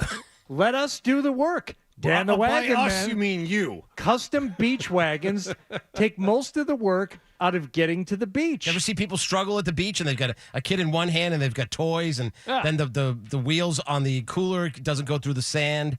Well, you can put it all in a wagon and easily get to and from the beach if you're renting a place. Do you know why Dan's wagons are unique, Yeah, Fred? well, there's a hanging hook on umbrella pole. It holds towels or T-shirts while they dry out. Mm-hmm. Bottle openers. Yeah, you'll never lose or forget it. It can hold everything you need for the day and then some. No more dragging coolers with plastic wheels that don't roll in the sand. 10-inch wheels keeps everything you need out of the sand. Now, what is the advantage of a 10-inch wheel, say, Dan, over a 8-inch wheel? If the tide is coming up, you have more time to. You don't have to move the wagon if you don't want to. It's all been well thought out. Now, so in the winter, Dan is the trivia man. 12 months a year, yeah. 12 months a year you are Dan the tomorrow trivia night. man. We're doing it tomorrow night. How many businesses do you have? Couple. More than two? A few a couple side hustles, yeah. Okay, so you have the wagon business. Trivia. You have the trivia business, and what else do you have? Well, the trivia is more than it's a couple places. Right. So so those two. Let's just go with those two. Okay, and then how many nights a week do you do trivia? 2 or 3. And this is all in Maine. No, some of it's down here too. Really? Where are you available around here? You might as well get it all out in the open now. Waltham, Massachusetts. Really? John Brewer's Main Street in Waltham. I know John Brewer's. That used to be. I used to go there right when my son was before it went under, where he was playing baseball. It was right next to that. Dan the Wagon Man, I see that for a weekly rental. That begins on Saturday at 2 p.m. and ends the following Saturday at 8 a.m. Is changeover day for the wagon rentals your busiest day of the week? It is, because if you are renting a property for the week, you usually don't check in until after 2. It's there when you get there, and then the following Saturday when you're trying to, get out early in the morning, I just come by and pick it up and take it somewhere else. You know what's ingenious, Hardy, is that seasonal rentals. Yes. Am I going 4 figures on this thing? Oh, I wouldn't think so, although I'd pay 4 figures. I'm going 999. That way, a wagon wheel. I don't have the sticker shock of seeing 4 figures in front of me. It's $9.99. Why is it not $9.99.99? I didn't put that up there. The guy that does the website did. All right. Will you let him do your pricing for you? Dan, that's the most important. You got to get the profit margin. Now, you customize these wagons yourself. Did you make the wheels? No, all of the everything to hold the umbrella, all the PVC, everything that goes on the back. So that way you don't have to dig the hole for the umbrella and then it doesn't blow away, because there's a pin through the PVC attached to the wagon so the umbrella does not blow away on you. Are you like at the Chamber of Commerce and stuff, like shaking hands and kissing babies, getting this thing going? We did, yeah, at one point. All right. In order to get the permit. Look, a wagon wheel. Very impressive. Long Sands Beach in York Beach. And Short Sands. Multiple chair options as well to go with. You want a high boy chair, John, or you want a reclining chair? You want a backpack chair? I want the backpack Tommy the Bahama chair. All right. That's what I want. Plenty of those. All right. If people do want to contact you on this website, does that go straight to your personal cell phone number? Yeah, unfortunately, it does. Yeah. I just had someone text me on my own phone from a competing wagon operation, but this one's on Nantucket, so you don't have to worry about it. No competition there. No. I mean, you're separated by a lot of water. Yeah. Dan's the wagon man in York. I think you both can coexist. One's in Nantucket and one is one's on the Rock. Yep. Yep. Dan the Wagon Man. I had no idea. How long you been doing this? This is season 2. Oh, it's a relatively new business. This is when Seinfeld was just starting to hit its stride. Do you care to say how many wagons you have in your fleet right now? We got to 10 last week. Wow. $10,000 in wagon rentals if he goes seasonal. Would that be the goal, that everyone gets it for the season and then you just sit back? If you do rent out a property every week, if you're someone that does that, it's a great bonus or a little perk to give to your renters. If it's already there, then I can just come by and check on it. Is your face I don't have on to them? deliver it. No. Is No. Dan the Wagon Man? Do you have your face with the do thumbs not. up? Could I take it to the wake? Could I transfer the body from the wake to the Might be a little small cemetery? to put somebody in it. What if it was a little person? Might be hanging out the back a little What? bit. But sure.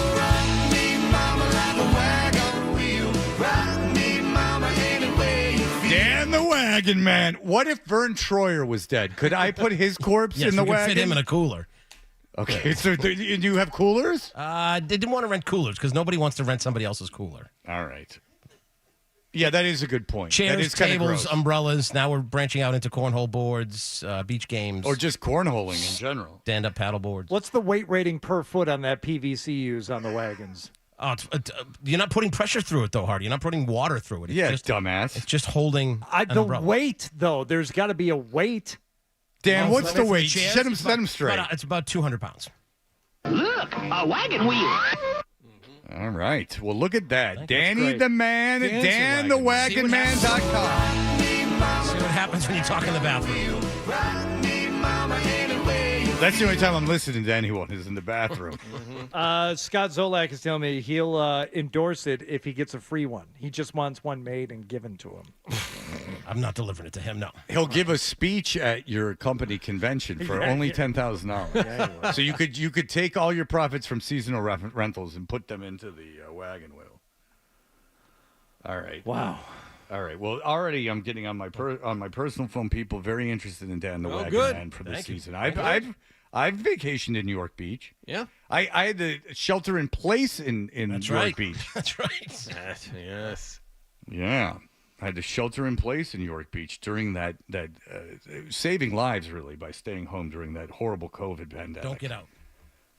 No, that was all well done. All right, now that Dan the Wagon Man has gotten his proper props, what do we have here? You received an email with a song, Hardy? Is that what I'm hearing? From Tom Strong, he says, I normally don't put myself out there like this, but after hearing these lyrical geniuses today, I think he's referring to the intern. Celtics will dance on the floor in the finals. He said, I want to throw my hat in the ring. Juicy is an ode to all the big, beautiful women out there, and it has a big, sexy hook I think you'll really dig. Give it a listen if you'd like. I also provide permission to use this on the radio, of course. Oh, well, thank you. I wouldn't want to be sued by your publishing company. Thank you for your time. We played the BMI and ABSCAP things. We also pay the BBW fee, so Right. anything about fat chicks. So this is from Tom Strong, and the song is called Juicy. Make me 8 waffles, cottage cheese and cream cheese, bacon, chocolate milk, syrup, maybe some donuts, a cookie, a chocolate bar. Yeah, that should be good. Double up, double down in a fast world. I'm trying to settle down with the right girl. Everybody says I'm too good for you, baby, but I'm trying to settle down with a plus size lady. Big ass eating everything that's in sight. You're not too much to handle when the time's right. John, could you stand up, or is that impossible for you right now without offending I us? think this woman's beyond the Lizzo line we've talked about. I'm not feeling it. I mean, 200 pounds in the right, 2 pounds in the right area is okay with you. I mean, if it was 200 pounds in the hip area, you would be not against that. Mm-hmm. Just don't be so judgmental. Yeah, just let your mind, release your mind, clear your mind of thoughts. Look at them as clouds across the sky. Okay. And focus on this, if you could. Right, I wanna lay it down using all the right tools. Thick butt, thick waist. Girl, you're making a move. Big, big, beautiful woman. You look so good. Scalebreakers.com. And you say, yeah, girl, I'm getting it up just to get down. I'm filling my cup with double D's now. Just trying to get my Big Mac full stack. Let's get down. Let's get down. I used to have me a Princess Peach, looking like a twig tanning out at the beach, but now Dan's, and you're at the beach, look no further than danthewagonman.com for all your wagon needs. I'm looking for the right Cooper. The white what? I think he said the right pooper. Oh. I need a big bitch with a nice fupa. And when I wake up to you beside me, girl, you always supersize me. I love the way you grab the Debbie snack. Let's go for a cruise. I'll put the passenger seat back. Big, big, beautiful woman. Is that the dream, putting the passenger seat back, Johnny? Because there's so much ass? Would the dream be to have an ass so big that you need suicide doors that just flip up? Because you can't get them in when they're horizontally open? Yeah, you need a suicide door with no pillar in the middle. You just gotta. Yeah. That's the dream. Yeah. If you want to have fun, and like this isn't a sexual thing, if you want to have fun, there are these Instagram accounts of plastic surgeons that have no morals and like no ethics, and they're pretty funny. Like they're just like 5 million cc's of silicone in your ass. Just take it. Yeah. You know what I'm saying? All right, fair enough. Harmonies have that late, 1970s Prince vibe to them. Very nice. I just wanted to see if John would get excited. Does that sound like anything? Yeah. Oh yeah, but he's getting it on. Like he wouldn't announce it. Yeah. Rolling up in a carpet in front of the store. Please step on me while I do it. Yeah. It's in the John Joseph book. There was a guy in Hell's Kitchen that used to wrap himself up naked in a carpet and put himself in front of a bodega so people would walk over him. I get that. Oh. Very good. Thank you. You want to hear a good one? This is from Joey. He says, just want to say I hope you guys have a great and safe weekend. I love the show, and you help me get through some bad days with your horrible attempts at humor. Be safe and have a great weekend. Love the show. Oh, that's nice. You too. Wait a second. Horrible attempts at humor. Yeah. That's not nice. Big, beautiful woman. Jack in a Priest says, does Dan have any nest-shaped wagons to accommodate Wallach and his family? No, Wallach is the only bird. He is not only turned his back on Judaism, he's turned his back on birdisms as well. All right. Well, thank you. Who submitted that? That is Tom Strong. All right. Is that his real name, or is that because that doesn't sound like a real name? All right. Anything to do with big, beautiful women. That's what's hot right now. I'm not going to stand in your way. All right, Hardy. We have the stack coming up, I'm told. Yep. All kinds That's of what they're saying in my ear? Mm-hmm. All right. We will have that for you in just a moment. Big, beautiful woman. You look so good. And you say...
hit in the cage. So what we did is I fed him balls, and he was broken his first baseman's mitt. He sat on a bucket, and I put the balls in the pitching machine and broken that mitt. Did you get some linseed oil? Rub that thing down? I got Wilson glove oil.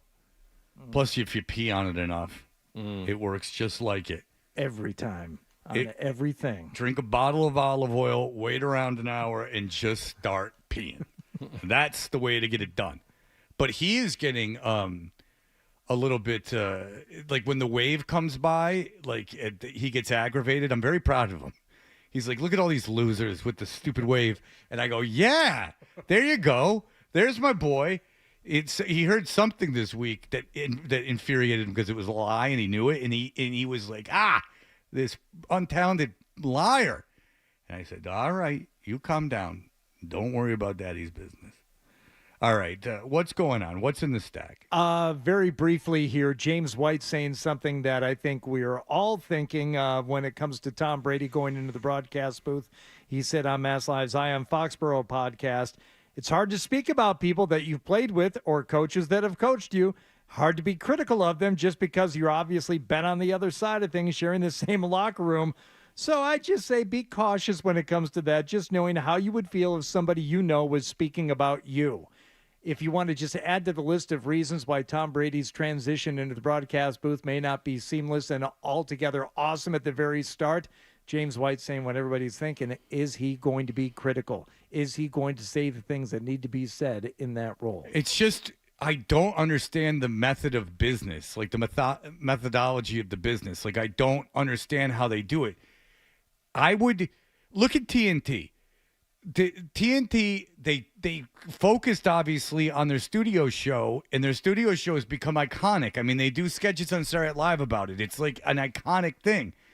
I would take, because the game is the game. You spend money to get the game, and then I would take all my money for talent and shove them on the pre- and post-game show.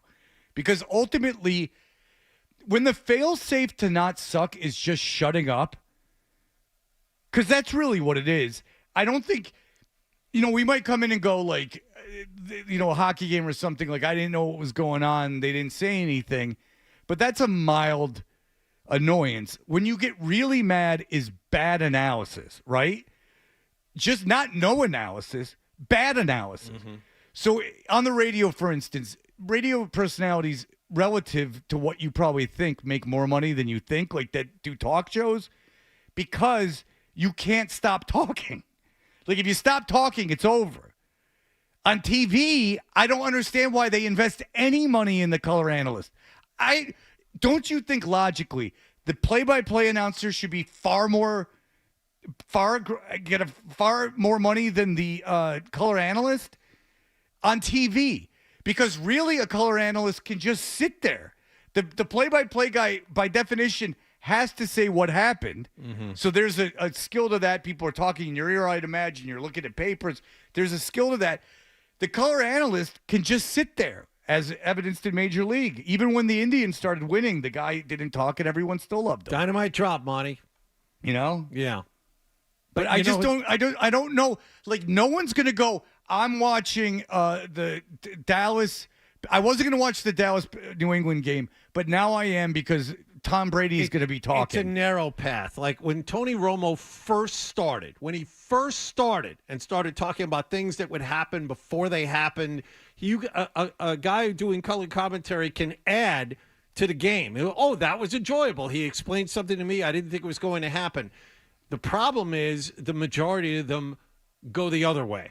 You know what I'm saying? Well, Romo went the other way, and I never liked Romo to begin with because I don't need someone. I didn't find it delightful that he was calling plays before they happened. It didn't matter to me. Like, I never understood it. You were here. I never understood why everyone was so over the moon with it. It was annoying to me. It was like a know-it-all. And no kidding, you know what's going to happen, dum-dum. You sat there for a week with the coaches and the players watching practice, and you're a quarterback. Like, of course you know what's going to happen. You know they told him to stop that. You know they told him to stop it. So now he's just annoying. Now he just seems, But there are guys, like, for instance, Greg Olson, who Brady is replacing. Greg Olson's pretty good at this. But that's the thing. Why, and you know this, and everyone knows this, it's almost obvious, but Greg Olson was doing a fine job. Why not pay him what he is worth, and then take Tom Brady, if you want to name, and put him on the effing pre- and post-game show? Because, John, I could watch NFL Network, I can watch CBS, I can watch NBC, I can watch ESPN. I have a million places I can watch. NBC Sports Boston if I'm Patriot-centric. I can watch in New York, I can watch, or whatever you call it, MSG. I can do any of these things, and you're competing for eyes based entirely on the talent on that panel. A game is a game, and I would contend that even when Tony Romo was very popular, that the amount of bump you would get from the audience based on Romo being there was insignificant based on the quality of the game. Once you realize it's essentially just another broadcast, it won't matter all that much. I don't think people set out to see games based on the color analysts. No. Now, if Al Michaels is calling a game, it seems like a big deal, but that's a play-by-play guy. You know what I'm saying? And, Yes, you don't want a moron doing the Super Bowl, but Greg Olson's perfectly fine. Greg Olson's great. Greg Olson's very good. So just keep Greg Olson. Yeah. Don't worry about Tom Brady. And the amount of money they're paying him is ludicrous. Yeah. We all thought it was going to be for sponsorship and glad handing, and it doesn't appear that way. And ladies and gentlemen out there, you think, if you ever thought to yourself, like, oh, well, these people at the network, or these people at this station know what they're doing, they have no idea what they're doing. You're right and they're wrong. You're right and they're wrong. The amount of mistakes made in the broadcasting industry could fill volumes of just mistakes that would. Remember when David Lee Roth. Stern had the guy on like years later to talk to him about why they put David Lee Roth on, and the guy's explaining it like, like while he's kissing Howard's ass, and the explanations are stupid as hell. They're filling in the most popular, or certainly the most well-known broadcaster in radio history, maybe, and they're replacing him. And who'd they go to? They asked Jon Stewart not to do it, but to navigate the search. Jon Stewart told him, "I don't know anything about radio." They asked Trey Parker and Matt Stone to help, and they went, "What? We don't know anything about radio." And this is the guy telling him, "Howard, we tried to get Jon Stewart. We tried, and no one wanted to replace the King." Fair enough. Why didn't you, if you knew it was going to be this difficult, get a guy from the station, put him on in the morning, and figure things out? Because it wouldn't have been a disaster, and you would have saved yourself all the time and money and embarrassment, and maybe saved the format of the station. And then the guy's explaining, like, well, we lost Stern. And then Stern's like, well, then if you lost me, did you make all these stations talk stations? So you lost me, and then you said, not only are we going to replace Stern, we're going to fill the day up with Howard Stern people. Jeez. And the guy's like, oh, and then he gave some ridiculous answer to that. So the people in management, I got to tell you, a lot of times you shake your head. You say, what the hell's going on? You know what I'm saying? I do. And I'm not going to take cheap shots. I'm just going to say, sometimes you go, no, what's going on? To finish off the stack, never mind. Go ahead, do it. Nope, we're all done. No, I want to know what you were going to say, because we got a long weekend. I'm not going to see you guys. Well, there was something a week ago Saturday. We'll save it for Tuesday when we get back. If you have not heard Travis Kelce performing at Kelce Jam. Oh yeah, we need more time. We got to save that. Yeah. Hello. It's so. Hello? Hey. Where are you guys? Oh, we're at the casino. We're playing Ridge Park Casino. 5 minutes from my house. It's awesome. Wow. You guys play some slots? Oh, hell yeah. I already lost money on roulette. Video roulette. Really? Is it crowded? No. Well, no. For 9:30 on a no. Yeah, but I was 10 gonna o'clock on a Friday morning. I was going to be like, if it was, I was going to be like, ooh, the good people of Plain Ridge Park. There's a lot of older people here. Yeah, that's a casino normal. crowd 9 in the morning. I would say, yeah. I guess I would say normal. It looks like these people could all be our callers. Yeah, in the midday. The people that have time in the middle of the day to call us. You're the right spot. Very good. Hey, you guys giving out concert tickets? Anything? No, I'm doing bits from 2006 though. So oh God, stop it, all of you. I thought someone told me they were. All right, very good. Enough. What do you guys got going on? I'll talk about last night's Celtics game. Oh yeah, we're gonna. Pretty much all Celtics. We're gonna talk sports. Absolutely. Well done. We're going to talk about the sports that happened last night. Yeah. The game that happened last night, like we did with the Bruins. Now we'll do it with the Celtics. Do you have Cedric Maxwell on? We did. Yeah, it said Maxwell on the YouTube feed. I don't know. Maybe if we have time, it is Friday. Maybe if we have time, Zoe will break down Drake Maye. Very good. DanTheWagonMan.com. No, I'm one of the hosts. Yeah, everyone loves Dan the Wagon Man. All right. Hey, give me one, Dan. I'll pimp it. Kids get into radio. Go ahead. I know that Hardy has 0 takes on this, but Zoe's also going to give a full breakdown of the Karen Reed trial to this point today. Hardy put it on the TV, so he's obviously interested. You can watch it. You're more than willing. You're more I'm interested. I am not commenting. Nope. Yeah. I have 0 comment on Takeless. Yeah. No take. All right. By the way, kids, get into radio. You got to start your own business on the side. Rent the wagon. Or 2 or 3. Dan, I'm going to pump that out. Get your cell blown Now, up. if you'll excuse me, I have to go down and do my Rock 92.9 show on Friday of Memorial Day weekend. Have a great still weekend, doing that? everyone. Yeah, Nice. John will be at Bryan College calling basketball. All right, that'll do it for us. Everyone have a great day. Bye. You're listening to Toucher and Hardy on the Sports Hub. Hey, it's Charlie Coyle. I've teamed with WellPoint, formerly Unicare, and 98.5 The Sports Hub for First Responder Fridays. We want to encourage everyone listening to help us make every Friday First Responder Fridays. Wait, Let's he all do started something